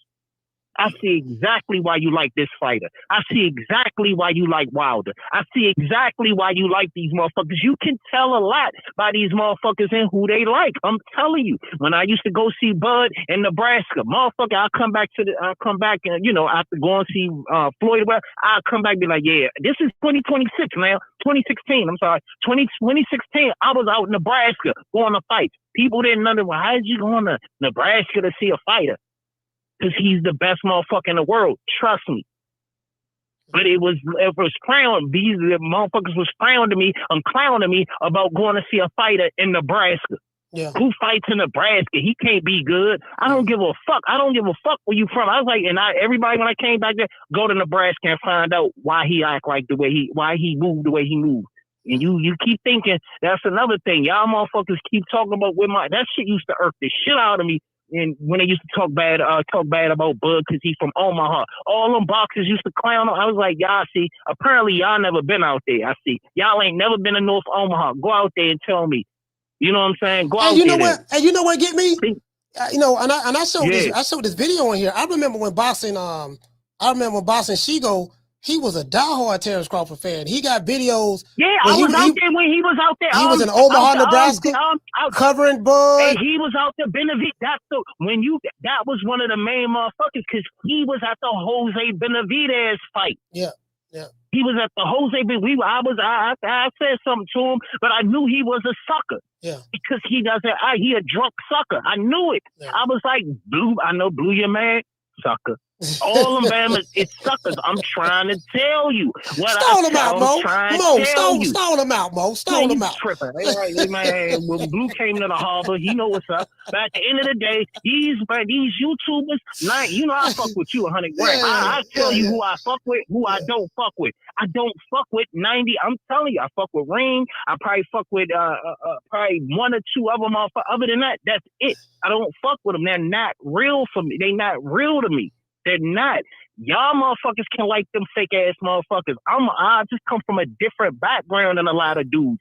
I just do. And it's just not boxing dudes, it's just dudes in general. These dudes is not, I don't get along with certain type of dudes. And you can tell by the way I move. I just don't. And I noticed, like I said, the fan base. You just know these things. Like, I know why you like a certain fighter. I get it. And dudes, honestly, and they have more feminine traits than they do masculine traits, and they have the hypergamy. No, I'm dead serious. They have the hypergamy thing going, Slim. I'm dead ass serious. Niggas got goose grease. The best fighter gotta be the one that got the jewelry on, who got the tightest jeans on. That's gotta be the best fighter. It's gotta be.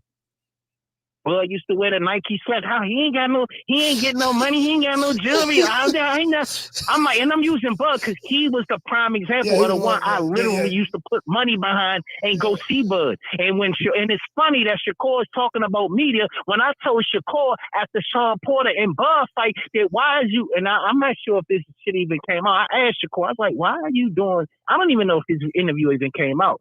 I asked Shakur, I was like, why are you doing a video? Why are you doing an interview with Ellie? Ellie is such a sucker. I told Shakur that. Yeah. So I was like, Ellie is such a sucker. Why did you do it? We was right there at the we was in what's the casino? Coming out the Michelob. In Vegas? The Delano, but it's in Vegas. It was in Vegas at the Porter and at the Crawford fight. Oh, okay, yeah. It was the Michelob Arena. I can't remember what the casino. Mandalay Bay. Mandalay Bay, yeah, absolutely. My bad, I'm tripping. I got a break. Yeah, Mandalay Bay. That was the casino. So we right there at the Mandalay Bay. You know how you come around and you see the big water park on that whole that park. That we was on that side. So I told Cole, I was like, that's when Cole had he just got his belt. He put the shit out the case. I was like, Slim, why is you doing an interview with this sucker? And I just kept it I dipped out. I ain't even really wait for his response. I was like, you stupid, yo. Don't even do that. But at the end of the day, Slim, these Bama's ain't real. And everybody say, Ron, why don't you do it? I was like, one, I'm a different type of motherfucker. I don't like certain, everybody always asks you why you never did a boxing. You got the time, you got the free resources. It's like, it's just not, it's too fake for me. You damn sure got the money now. You got the money, Ron. You got the bread now. I was like, it's just, I was like, it's just too fake for me. And then I'm going to have to deal with a lot of broke motherfuckers getting mad because I'm exposing the motherfucking, the Umar Johnsons of this boxing shit. Y'all look, yo, man. You know what I'm saying? There would not be any anything negative say about Dr. Umar. We trying to open the school.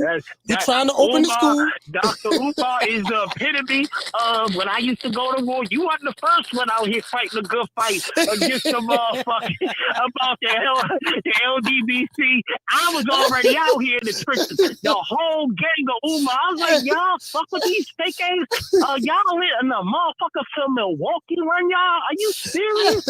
I was like, what type of I was like, this shit was wild, son. I was like, I'm just too real for this shit, man. I'm just entirely too real for y'all motherfuckers. I am too real. I'm just too fucking real for y'all. And they're trying to, you a coon and all this. And once you pull up on them, it hit different. It hit different when you pull up. It hit there. I was like, oh, I'm not a coon. Oh, you was just talking boxing. Oh, I get it now. That's when I don't respect them. I was like, oh, it was just boxing and showing out for your little gump-ass fan base. I got you. Cool. And that was it. Say no more, son. I am who I say I am, but I will. And that was just it. Like, motherfuckers tell you can't go to Minnesota. I pull up in Minnesota on bam. I mean, it's crazy.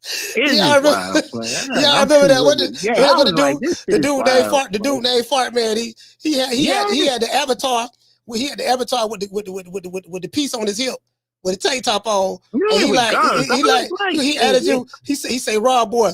He said if you come back to Minnesota, you better have it on you. When you come to Minnesota, I've been to Minnesota 3 times, and I was like, oh yeah. And what did I do? I posted the date. I said I'll be at the shop. I posted it. They kept hitting them. Bam was like, hey, Ron up here, he miraculously got sick. And anywhere I go by myself. I ain't got no crew, no nothing. It's just me. No nothing. And I told you, I go anywhere I fucking want to go by myself. I'm not fake. You know what I'm saying? But at the end of the day, Slim, the boxing shit is with the until this shit. I always advocated for a reset. Anyway. And I mean, y'all motherfuckers just going down the vine. I don't give a fuck what happened to the sport at this point. If y'all motherfuckers ain't gonna stand up for the right thing, and I told Bill about the whole ride. That was the beginning of the end. Why y'all giving that motherfucking opportunity? That was last year. We talking about good money. That was February. That was January last year. Last year. You was saying that shit. March. He getting money. I was like, Joe, why do y'all think all money is good money? It's not. It is just not. Yeah, you were saying that the Haney's money. You were saying that Devin's supposed to be going at T.O. Right. That should have been. I know. I said he should have fought. He should have fought Sando Martin and go after T.O. I was like, fuck Rod. I was like, fuck Rod Popular. Fuck him. He don't want to fight. He just out there, man. Like, but anyway, man, I just look at things different. I move different. I just noticed that boxing cater mainly to a certain group of motherfuckers, and they're not real motherfuckers. I'm gonna be honest with you. Us real ones, we a minority in boxing. It's just, I'm gonna be truthful. It just is what it is, Slim. But I'm out, Mo. That's all I got for you. I ain't mean to filibuster this shit. I was just giving some real shit. That's all. I'm out, Slim. I had to let Rob Boy, you know. I had to let him vent right quick. You know, I had to let Rob, Rob Boy Fresh hardly called the show. I had to let him vent. Right quick. That's all. I know how it is. I can hear everybody's frustration. It's okay. Caller, what's your name? You calling from? Jamie from New York. Jamie, talk to me. Yo, Ron Boy's funny, man. Yeah, he is. Yeah. Yes, sir. Hey, man. Go, man. Listen, I hate to agree with Shakur, you know, but he's not wrong. You know, Shakur is a drama queen himself. You know, he's willing to go back and forth with anybody. If you don't praise him, he's quick to block you and perhaps send you, gun emojis, you know? Who's Shakur? But yeah, Shakur's right, man. Yeah, Shakur, man, he goes back and forth with anybody, bro. Yeah. He's quick to block you and everything. You know, but, bro, listen. But he's right, man. You know, he's right on this one. You know, boxing nowadays, you know, it's pure drama. You know, social media today talks about everything but boxing. You know, I had a clown trying to talk to me about Devin Haney baby mama drama. He wanted to talk about Holyfield's 11 children. Like, he's asked me how many women. Like, dude, how the fuck am I supposed to know how many people Holyfield is fucking? Ask him. I got nothing to do with that, bro. You know? But again, I told him, bro, listen, I don't want to talk about this shit. I'm not interested in these, you know, their personal life. You know, why are you? They don't know you, bro. And I said, bro, since you want to talk about boxing, I said, please tell me how Devin Haney beats Norman Bryan Jr. Coach, I got nothing, bro. Zero. You know, he had nothing to say. But he wants to talk about these fighters' personal life, bro. Like, he didn't even know that Holyfield was a cruiserweight, bro. You know what I mean? Like, come on, man. How much boxing do you know? You don't know that man was a cruiserweight champion, bro. You know? Man, get out of my face, bro. Undisputed. But, yeah. But the truth is, Coach, look, man, I'm sick and tired of trying to talk boxing with these fucking fanboys. You know, I've been talking boxing since I was a child. You know, growing up in Puerto Rico, becoming a man in New York. I never met anyone that could, you know, keep up with me now, you know, until then. But now I met all these, you know, these, like your show and others, you know, I'm able to communicate and talk to people that know boxing. You know, I feel right at home, bro. But when I find out those kind of boxing conversations quickly become boring for me as soon as I realize you're a casual, you know? Yeah. Folks, listen, at work, I try not to make eye contact with these motherfuckers, and I try to keep them away by looking them sideways. You know, I don't want to talk boxing with you, bro. You don't even know that Holyfield was a cruiserweight, bro. Seriously? You know? Man, that's crazy to me, bro. But this is what boxing is today, Coach. You said it, bro. You hit the nail around the head, bro. It is what it is, man. Yeah. I'm just gonna have to. Hey, man. The reason why I'm gonna tell you why I did what I did. The reason why I had to do the research and explain to you, I gave you the definition of what misfit boxing is. The influencer boxing, Jake Paul with MVP Promotions, and pretty much how he did it from a marketing standpoint. I say it was a genius what Jake Paul did. But at the same time, people are looking at what he's doing. It's kind of like a mockery. It's kind of like it's kind of like what the word I'm looking for? Because they say it here. Social media is pretty much it's about crafting narratives, trash talk, social media hype. You know, that's what you get. It's the hype. It's the drama. You know, you got the celebrity, slash influencer, stuff like that. And that's pretty much that's the fan base that you have. That's in boxing. So you're having boxing arguments or boxing debates or boxing dialogues with someone that comes from the background of influencer boxing, but they do it in the name of boxing. And how do you know? Because influencer boxing is about the biggest celebrity and the popular fighters. Here it's the same thing with regular boxing. It's about every channel. These channels are going to talk about the same 2-3 fighters. Different variations of the same topic. You get what I'm saying? And because we got to talk about the popular fighters, what moves the line. And that's what's going on. I explained that on this show. I say, look, you got to understand, if you go to this person's channel and he's constantly making videos about this one fighter and he's getting 15, 20,000 views, making different variations of the same topic of this one fighter. But then if you make a video about Bam or somebody like that, because I've done videos on Bam and stuff, it didn't get a lot of views. It don't get a lot of views. That messes up his bottom line. So he's going to go back to what he knows. So his audience wants more of that content. YouTube tells you that.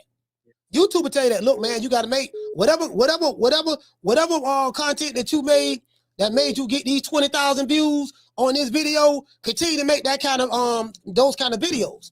So that's the business of YouTube. So you have the business of YouTube, that content creator gonna try to make about $5, $6, $7, $8, $9. Some of them may be making even $8,000, $9,000 a month. You get what I'm saying? So he got to continue to get those numbers, and that's what it is. So now you're chasing clicks and views and numbers, and with using sensationalism and clickbait headlines and thumbnails. That's the business of YouTube and boxing in America. No, and I get it, man. I understand it. You know, drama sells. You know, people gravitate towards that shit. But we're talking about boxing, bro. I don't want to hear nothing about their fucking personal lives, bro. If people want to talk to me, you know, I work in the hospital, so people see me in the hallways. They want to talk boxing, coach. I kid you not. I tell them I have an emergency, and that's how I end the conversation. I need to go. Respect from New York, Pete. Absolutely. Yeah. So, and I proved it. And not only that, I proved it. I showed it to you guys. I showed it to you. I show it to you over here. That's why I say on this channel, we talk about a whole lot of stuff. And y'all listen, I be showing y'all different marketing tactics, different stuff we can do over here. You know, this was going on. This, like I talk about a lot of shit, but I attack it from that angle because, I attack it from that angle. Carl, hold on, because I'm a diehard boxing fan, but I understand the psychology of what's here. And I say that time and time again. I say, look, man, Carl, hold on. I say, look, man, the fan that's the traditional boxing fan, that's over with. They're dead. That's over. There's a new wave here. It's the more of the casual fans that come from celebrity boxing, media and celebrity boxing fans and stuff like that, and celebrity boxing channels, and that's what it's about. It's about the, ooh, look what's going on over there. Ooh, Dave Dollars did this. Oh shit, Shakur did that. Oh man, just imagine what Tank would have did to Roberto Duran if he would have caught him with that uppercut. Oh yeah, man. Oh, he clout chasing. Ooh, look at my fighter Braves. Man, there's some nice chrome hearts. Man, sign the contract. 60-40, 70-30. And it's like when you listen to these dudes, these niggas sound remedial. I said, damn, these some remedial ass boxing fans. And it has nothing to do with youth. It has nothing to do with age. It's the old crescent niggas too. You get what I'm saying? Carter, what's your name? Where you calling from? It's Raymond from Illinois, coach. Raymond, talk to me. Yeah, coach. Like any type of American boxing media, we fuck.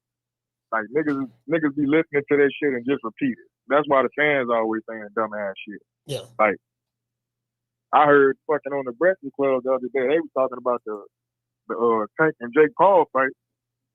These motherfuckers was really out here like on the radio telling motherfuckers that Jake Paul is like a legitimate fighter. They said some shit about him fighting.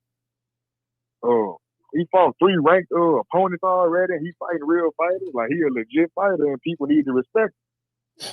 But they just speaking and they don't got no knowledge on the shit. Yeah, I'm just sitting here like, man, what the fuck, man? You said the Breakfast Club. Like, thinking. Yeah.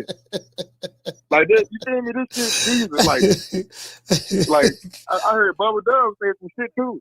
Like this shit is just all over the place. Like the nigga said something about Tank making 150 to 200 million. I don't know where the fuck niggas is getting these lines. These dudes making this shit up. And these dudes just pulling numbers out their ass. They just saying anything. Yeah. no fact check. No fact check. No fact check. They just be saying anything. No fact check at all. Yeah. They just using that to make an excuse for the nigga. They was saying some shit like, yeah, nigga, I say fuck them other fighters too if you give me 200 million. Like, but that's a lie. Like the most money was with Turkey. Everybody know that. But the shit be done when you listen to all this shit. Like the fans just repeat shit, coach. Motherfuckers, I was arguing with a motherfucker just last week because the nigga told me, oh shit, man, all these niggas been ducking Tank, man. They been ducking the nigga his whole career. The nigga tired of this shit. That's why he ready to retire. The nigga that knocked out 10 champions. I'm like, what the fuck? is he talking about? Nigga ain't not trying to no 10 champion. Ain't nobody duck this nigga. Niggas just sit here and repeat dumb shit. Like when you ask niggas, man, who you think gonna win the Earl and Bud fight? The niggas that said Spencer's gonna win, they all said the same shit. Oh, cause he different. He gonna beat him cause he different. Man, you niggas just be repeating each other, man. I be peeping this shit. Like this shit getting ridiculous, man. And they be passionate. And they be passionate too. That would get me. They be passionately wrong. Come on, you know, man. you so sure of yourself. I admire your tenacity. I do admire your tenacity, fam. But you wrong in the 2 left pair of shoes right now. No, nigga, what the fuck you mean I'm wrong? I know what I'm talking about. You know it, bro. I'm like, bro, fam, okay, but you finna have a stroke, fam. It's all right. It's all right. We can agree to disagree, brother. We can agree to disagree. No, fuck that. No, you know, I don't want to argue, fam. You got it. You got it, dog. You got it. You got it. Yeah, man. It's all up for real. The fans fucked up in America. The media fucked up. The fighters fucked up. The fighters. It's a combination. It's a combination of the three. It's a combination of the fighters, the media, and the fans. It's a combination of the three. Everybody shares the blame. Yeah, because everybody trying to take advantage of the bullshit.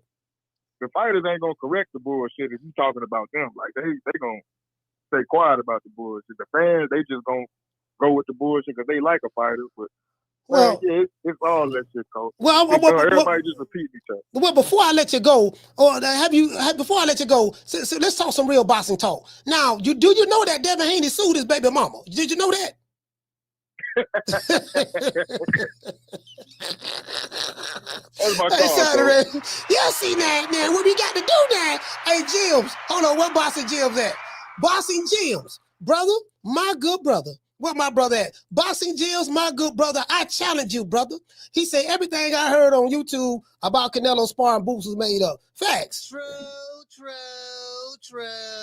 Yeah, facts. Brother, what I want you to do now, Boxing Jim's, give the best boxing breakdowns on anybody on social media. Well, you know, from what I've heard. He good. The boy good. You can learn something. You want to learn something? Listen to Boxing Jim's. You want to learn something? Listen to Boxing Jim's. You see what I'm saying? Listen, my brother. What we got to do now, I want you to break down Devin Haney's suing his baby mama. Now, his baby mama, you know, scandalizing his name, saying Devin Haney beat her up, you know, while she was pregnant, and she ain't say nothing. So she's scandalizing Dev Dollars is saying that ain't true. So she sued him, and he counter-sued her. I want to see, can you break that down? Give us and break it down in boxing terms, my brother, how the baby mama shot the jab out there with Devin Haney on the first lawsuit, but Devin countered the lawsuit with a left hook. You get what I'm saying? You know, with the counter suit. So he kind of like, you know, I just want to see can you do a breakdown on that. True. That's I just want to see if you can do a breakdown on that. You get what I'm saying? If you can do that, you get what I'm saying? We very much appreciate it. Because we need the baby mama breakdown. And another thing I want you to break down. See, this is our boxing. This.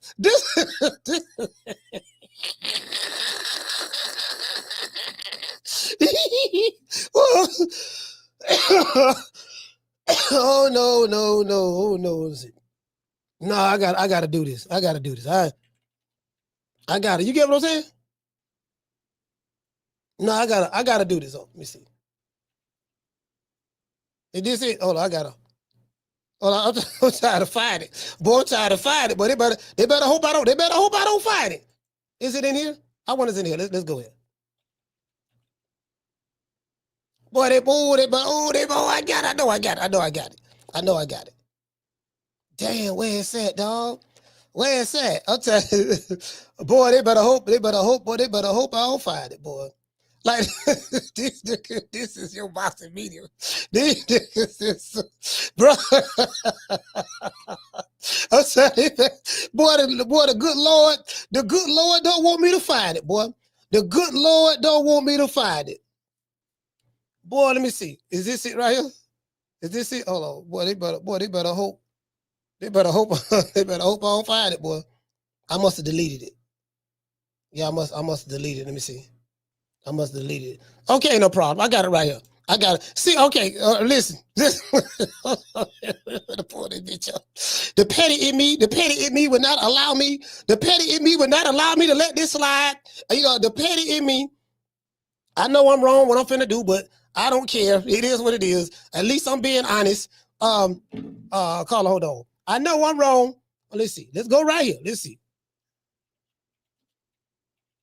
Let me see if I find this shit. Oh, they better hope. Boy, they better hope. Boy, they better hope, boy. Okay, let's see. Hold on. Let's go to Tank Davis. Let's go to Tank Davis. Let's go to Tank Davis then. I'm gonna find it. This nigga, I bossing media, the bossing media today, we writing love letters. Niggas writing love letters. Niggas writing love letters now. Those facts. Those are the facts. Oh, here you go right here. What's the name of this? Okay, there you go. Oh, Javante Davis. That's why I couldn't find it. Javante Davis. There you go. All right, cool. See, I got to show y'all. This is the problem with American bossing media right now. See, this what Jim's.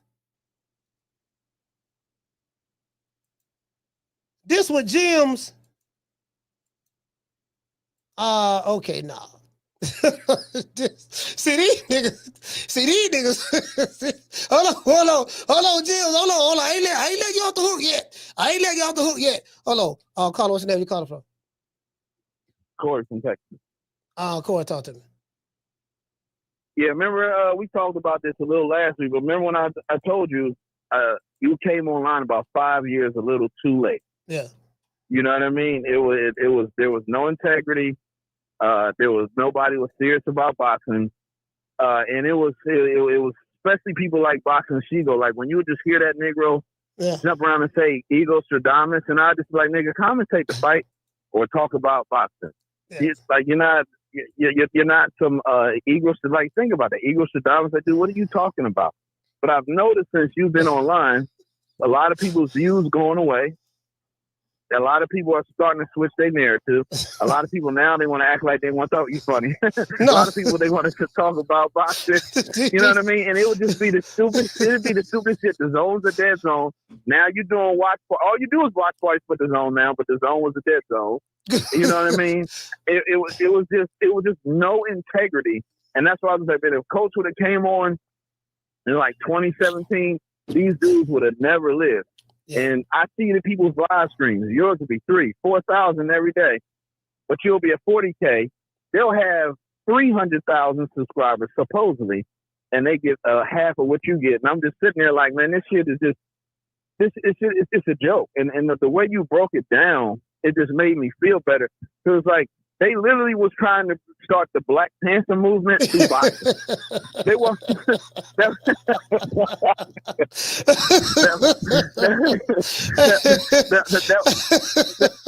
It was ridiculous, and I'm just sitting there like, dog. Like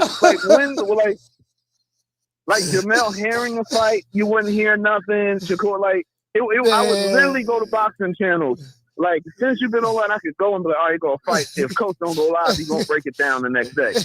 They will literally do nothing. It will be a world championship fight, and there will be no content whatsoever. And they will call themselves a boxing channel. Tank Davis gets his new braids. Look how he's stunting on him today. Bro. He goes to Damas, strikes again. Bro. Like, and this is boxing media. This is boxing media in a nutshell. Okay, your name is Boxing Shigo. You cover boxing media, and he's writing his favorite fighter love letters. The man, dear Javante, Javante is everything that these boys want to be. He's a star with spotlight. This is boxing YouTube. Makes most money in class. You know, Yeah, like knockout you said, artists. the Al Bernstein days are over. Yeah, it's over. Exactly. It's like you said, the Al Bernstein days are over.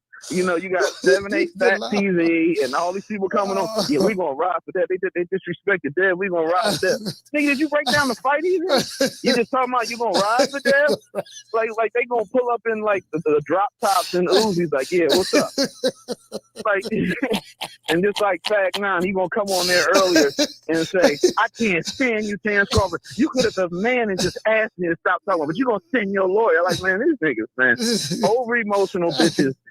And I'm just glad you're online because I can get off work, I can listen to Coach, I can call in. Now the boxing voice was cool, but the thing I like about you is like we all donate because we love listening to you, whereas the boxing voice will try and force you to do that. But that being said, I'm gonna throw you some on Cash App later. Everybody in the chat, let's always make sure we take care of Coach because he don't ask us for shit. He just entertains us every day, and a lot of other people. They'll charge you for your damn time. But that's my call, Coach. So let's get on the highway and get off work. Hey, shout out to Corey, man. Hey, look here, man. Listen. Hey, Mason, this boxing media in a nutshell. When you have boxing, he's considered a boxing reporter. He's considered a boxing reporter. When you have boxing reporters writing their favorite fighter love letters, he's a trendsetter, chrome hearts, braids, leg tats, etc. He got his own style. Imagine Howard Cosell, Dan Raphael, Mike Coppinger, Steve Kim, Max Kellerman. Devontae Davis, he has nice braids. Did you know that? And did you look at, the way his hair has been plaited down is really something phenomenal. Ray Leonard never had braids like this. And I wonder if Ray Leonard had the same hairstylist back then when he fought Tommy Hearns, if Ray Leonard would have had the same hairstylist that Devontae Tank Davis had, like boxing content creators, this what it's about now.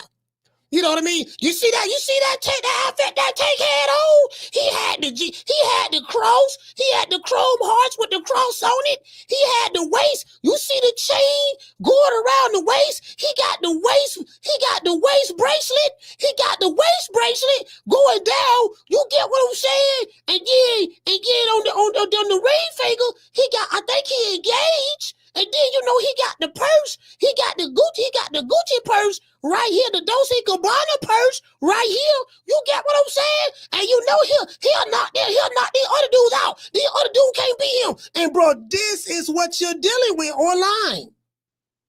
These the dudes that's threatening you. They got YouTube channels. They telling you to drop the addy. They telling you better not come to their city. You better not come to a fight. Demon emojis, gun emojis. This what you dealing with. True. I'm like, bro, and they old. They not young. These dudes in their 40s and 50s. They in their 40s and 50s. They crashing out in their 40s and 50s. I'm told these dudes in love. They in love. You get what I'm saying? Like, okay, this is, I hate to do it, but I got to do it. Somebody got to tell the truth. Somebody got to do it. I don't mind being the bad guy. I'm the bad guy. I wear that crown proudly. I'm the bad guy. I'm the bad guy of the YouTube streets. I ain't got no problem with it. It is what it is. It is what it is. But somebody got to tell it. Somebody got to tell it.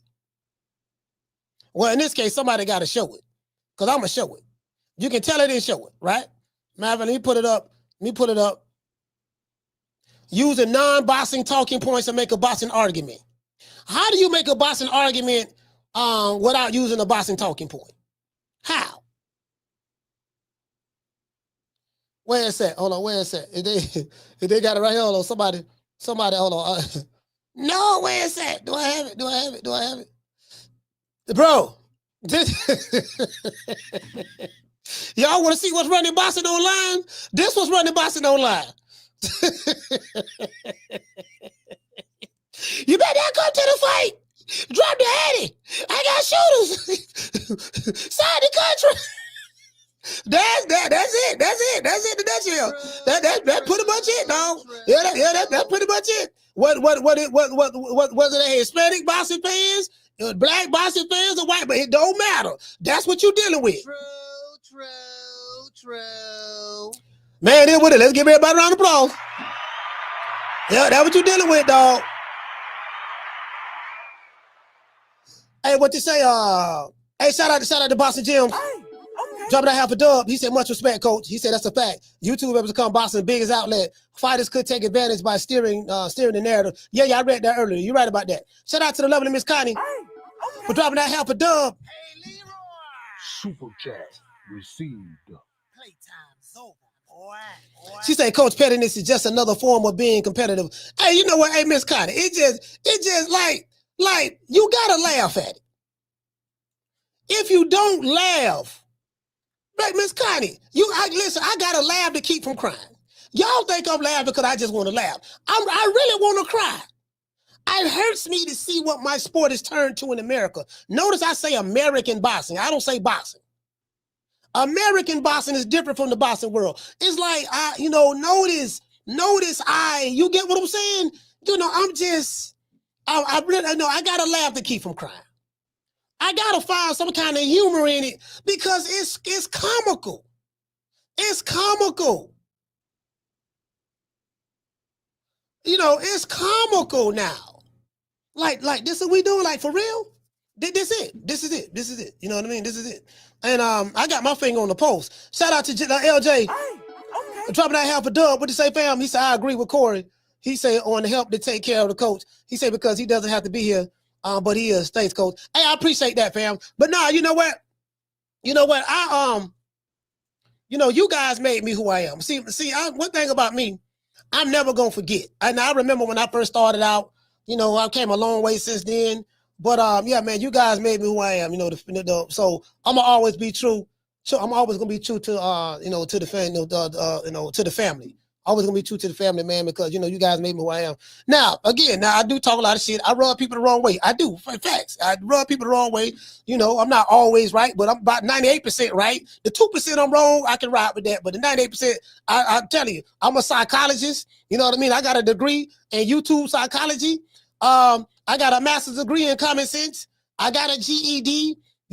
When it comes to understanding the psychology of the modern day American boxing fan online, I know what I'm talking about because I have studied them. I know which YouTube channels they like. I know which videos they like. I know how they act. I have been threatened by every gun emoji across the country. I've been threatened by New York gun emojis. I've seen Chicago gun emojis. I've seen Memphis gun emojis. I've received a whole lot of gun emojis from Dallas. Let's see. I've received gun emojis from a few from Georgia.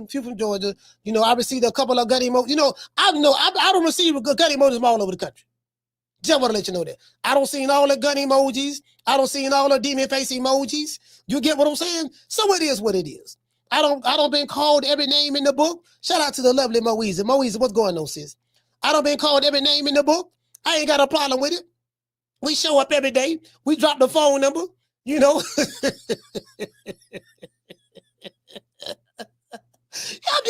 lie, dog. I gotta say this. I'm really disappointed in my haters, man. They used to have so much vigor in 2021. 2021, 2022, and 2023. Man, my haters, they had so much vigor. In 2024, they kind of they was wishy-washy, but 2025, they just disappointed me. They don't even show up no more. True. I mean, they show up, they still watch the content, but they just it's like I don't deflated them. I don't took all the air out of them. You get what I'm saying? Like, damn, I thought they would put up a better fight. Now they fought for 3.5 years. I give y'all that now. Let's see. 21, 22, 23, 24. You fought for 4 years. Y'all fought for 4 years. I give you that. It was a long fight, but you got knocked out in the 12th round. You did. I dedicate this show to the hood. I want to thank the whole hood who came out here. I love y'all. I did this for the hood. Y'all know I beat that boy. I'm disappointed. I really am. God, nigga, I'm just getting warmed up. Nigga, 4 years and counting. I'm just getting warmed up. I'm like, man, they don't want no more smoke. They tapped out. They don't want no more smoke. They tapped out, dog.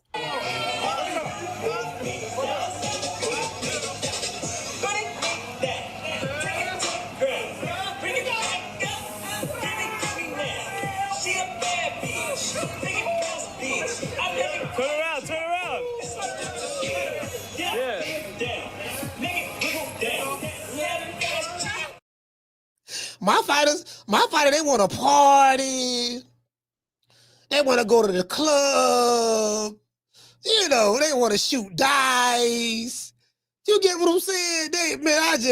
Come on, fam. Bro, you know what? I got to ease up on them boys. I don't even play, nigga. Wakanda, bring your ass over here, nigga. This what I'm going to do to you. Oh, Lord, him. Oh, I just kicked Wakanda in the face. Oh, hit him in the stomach. Oh, Lord. Kick him, slap him. Kick him again. Oh, Lord, I'm being Wakanda ass. What you going to do, Wakanda? You want some more? Oh, Lord, hammer. Go up on him. Bam. Catch him in the neck. Ah, Lord, Wakanda is dead. Man, I'm talking about, I don't did them boys dirty, man. I should have eased up on them. Listen, I would take my foot off their neck.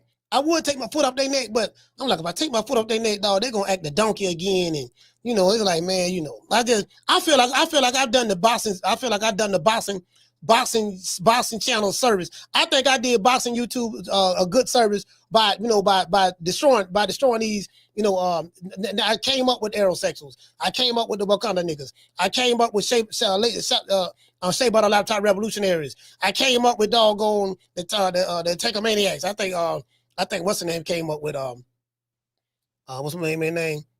I forgot his name. He came up with some names too. I forgot the brother name. I be watching him too. He's a smaller YouTube channel, but I watch him, man. He real good. But anyway, Oldie Low TV. Yeah, so I came in rubbing feathers the wrong way. We came up, I came up doing that, but I had to. I ain't had no choice. I had my back up against the wall. I was just swinging. They were trying to attack me, dog. I had to defend myself. Well, I guess I gotta be like everybody else and think Al Heyman. I can quit my job now, baby. 6 figures, baby. You feel me? But a name. Do you have a name? Oh, nah, I ain't got no name, Name them names, man. They know who they is. Name them names, please. The names need to be named. They know who they is. The Mexican monster. What we're not going to do, I can tell you what we're not going to do. You get what I'm saying? We're not going to argue with these niggas. You want to argue? I can't argue with you. You mad. Look at you. You mad. I don't get paid to argue with you. Who is you? You ain't nobody. Hey, you know what? We know. I showed y'all. I diagnosed these dudes. I'm a doctor too. I diagnosed them. I told y'all these niggas got gooch grease. I showed y'all what gooch grease is. You get what I'm saying? These niggas got gooch grease. So I diagnosed them. I'm a psychologist. I'm a doctor. I'm a boxing analyst. I'm a comedian. I'm a troll. I'm a professional shit talker. We wear several different hats here. You get what I'm saying? It's very difficult to do what I'm doing. And I do it every day by myself. I gotta fight all these different battles. You get what I'm saying? On top of that, I be forgetting stuff, but then I remember it later on in the show, because my short-term memory bad, but my long-term memory good. It is what it is, so y'all know what time it is, man. One thing about me now, you ain't the only one got goons. We got goons too. Gloria Day and the Set Trips. These niggas don't play. We don't play. You ain't heard, they be tripping.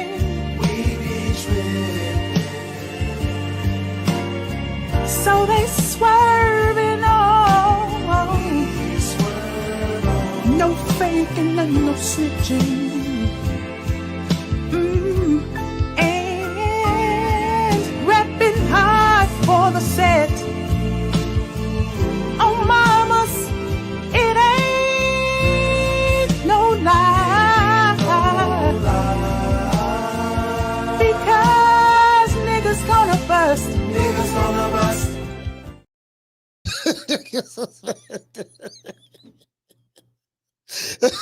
It's a losing battle.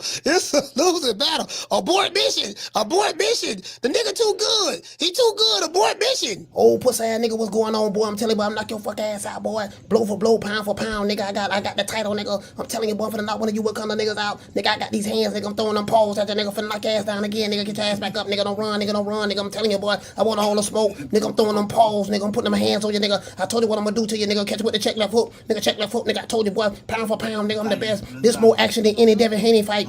Put these paws on you, nigga. I told you, I got your back up, nigga. Nigga, watch that check left foot, knock your ass down again, nigga. I'm telling you, boy, it is what it is, nigga. I'm gonna make it do what it do. I'm telling you, boy, we ain't even playing over here, boy.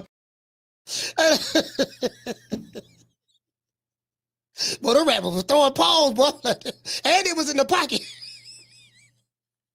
I want to see Jills break that down. What style that was?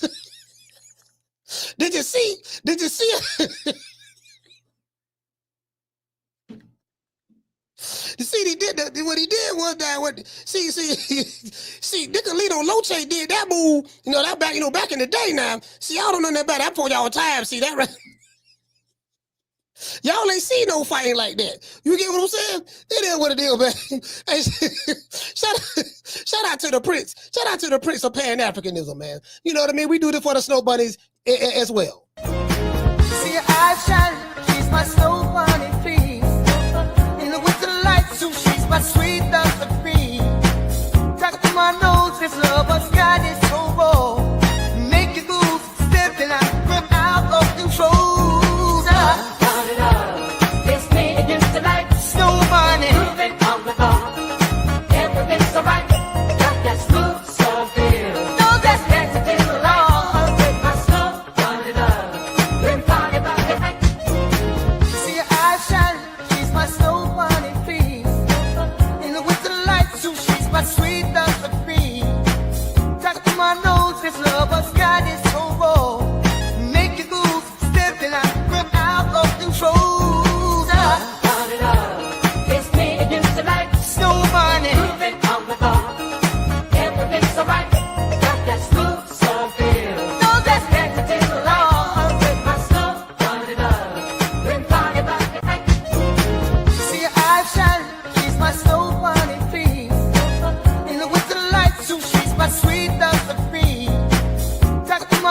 This lover's got it so raw.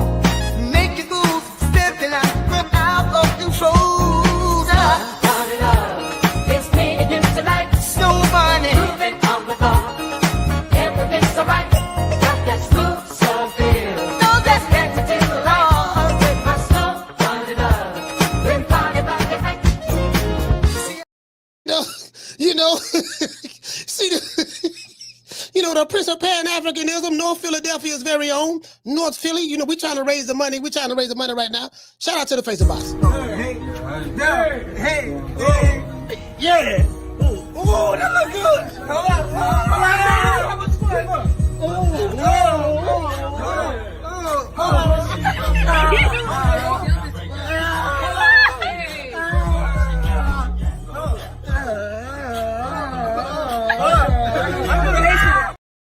See, this is what we like our fighters to do. See, if your fighters ain't, see, your fighters ain't, if your fighter ain't doing that, I don't want to talk. I don't want to talk about your fighter, dog. Your fighter ain't got no swag. He ain't got no. Listen, our boss and media writing fighters love letters. This is where we at. Our boss and media is writing our fighters love letters. You get what I'm saying? This way, hey, Ham. This where we at in America. So I kind of agree with Shakur, but everybody is to blame. The modern day boxing fan, the fighters, as well as the new media, the new boxing media. It's a combination of everything, right? But our boxing media, we in love with our fighters. I love you so much. Oh, Tank, you're so beautiful. Can you smile for me? Please, can I see that smile one more time? Oh, that smile is so beautiful, Tank. I love those veneers. I remember before you had veneers, you know, Tank, it's just the way you did it, you know. Tank, your braids, it's giving Allen Iverson vibes, just the way that she greased your scalp, the way she rubbed the grease between the braids, the scalp of your hair. How did she do it, Tank? Was it a special method that she used or what? Nah. She just braided it, and put the grease in there. I know, but it just looks so different, unique. I mean, I never seen anything like that. Tank, what type of jeans are those? These, you know what I mean? These Tom Fords, I don't know what they is. Yeah, those some nice jeans, Tank. I mean, the way they stick to your skin is, I've never seen jeans that tight before that sticks to your skin at such a 45-degree angle. It's nice. I can't believe it. Tank, I saw when you was training the other day, you had the leg tat on your thigh, I haven't, it's amazing what you did with that leg tack and the way the sweat was glistening off of the leg tack. How far does the leg tack go up your leg? I was always curious because me and my friend was having a debate about how big your tattoo is, your leg tat is, and how far it goes up your leg. And, I told him it goes up to the balls, but he said it didn't. And I just wanted to clear that up. Could you tell me, Tank, just to let us know? True. Bro, hey, Buck Nasty. This where Boston Media at right now, bro. In America. That's just it. That's just it. Shout out to LJ Wright. The lovely Miss Connie. Boxing Gyms. Shout out to Swift. Let's see. Shout out to Summer in November. Shout out to the lovely Miss Connie. Shout out to Green Eyes P. Mo Easy. Shout out to the one Mr. Ham. Jamie from New York. Shout out to Hollow Davis. Master Goku. Shout out to Pauline in the building. Clinton, shout out to Clinton. Salute to you. Shout out to Tony Montana. LJ Wright, what's going on, brother? Trey Hassan, salute. Hey, look here, man. Hey, shout out to MB813. He said play the damn song, coach. Hey, well, what song you talking about? Shout out to Mr. Tomato Can. Hey, Mr.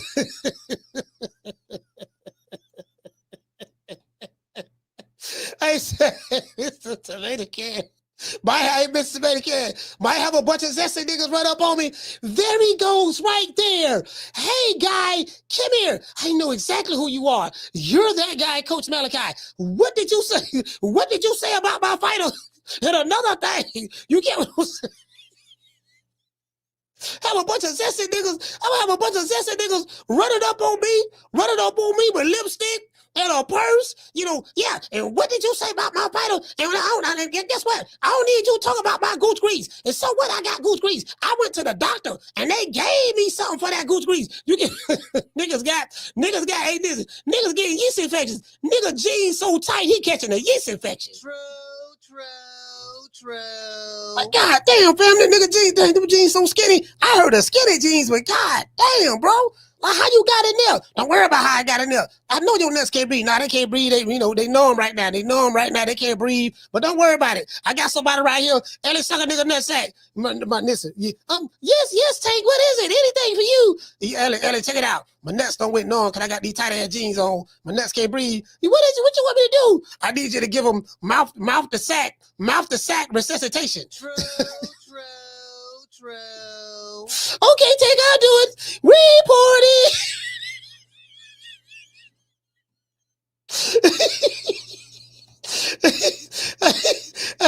I do it. Reporting. You be very delicate. After my God, I respected you. I respect you. After my God. I respect you. After my God. Give him after my God. You second to God, champ. No. I didn't listen. I respect him. I'm sorry. I respect him. Come on for the nigga pass out. Take the picture before you pass out. Yeah, get him before he pass out. Yeah. Hold him up. Yo, we gotta take this guy everywhere. Yeah. Yo, champ. He needs air. You need air. Take the picture. Take the picture before you face the picture. That's my hero, right? That's my hero. One more. It takes a lot to do. All right, why you pushing? Don't worry about it. Come on, I got you, all right? That's it right there. That's the body day muscle. That's it. Right over there. Hey, that pretty much it. Hey, Miss Connie. Yeah, that pretty much wraps it up. It's good. Shout out to Miss Connie. Shout out to Clinton. Hey, shout out to MB813. Hey, Mr. Hale. LJ Wright. Shout out to Tila. Hey, shout out to Big Mason, man. New Country in the building. Shout out to George Evans. Trey Hassan in the building. Hey, Kendall Price. Hey, man, look here, man. Hey, man, listen, man. Listen. I ain't saying I'm right, but I damn sure ain't wrong. I ain't saying I'm right. You get what I'm saying? But I'm damn sure not wrong. It is what it is, man. Just right there, dog. I'm holding the line. I told y'all. Shout out to my main man for Baltimore, Damian Bennett. He said, hold the line, coach. Shout out to Big Rod. Rod, what's going on? I'm holding the line. I told y'all I'm going to hold the line. If I'm the only one standing, I got to hold the line, dog. Shout out to Big Ron. Dropping that $2 super chat. He said tabernacle, coach. Yeah, listen, I got to hold the line. I'm going to hold the line no matter what. You get what I'm saying? I can handle all of these guys easily. I've done it before. Y'all know how I get down. You get what I'm saying? I handle these guys easily. It's too easy. They're like taking candy from a baby. I catch you guys on the next one. Y'all know what it is.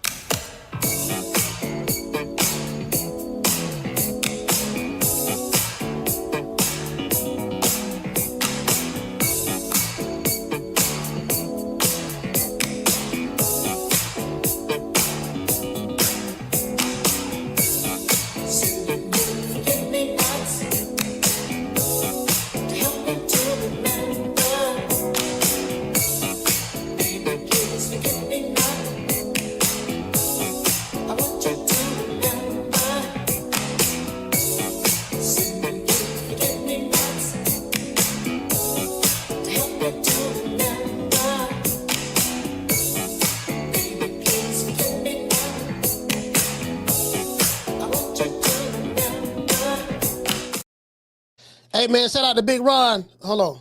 Peace. Hey, man, shout out to Big Ron.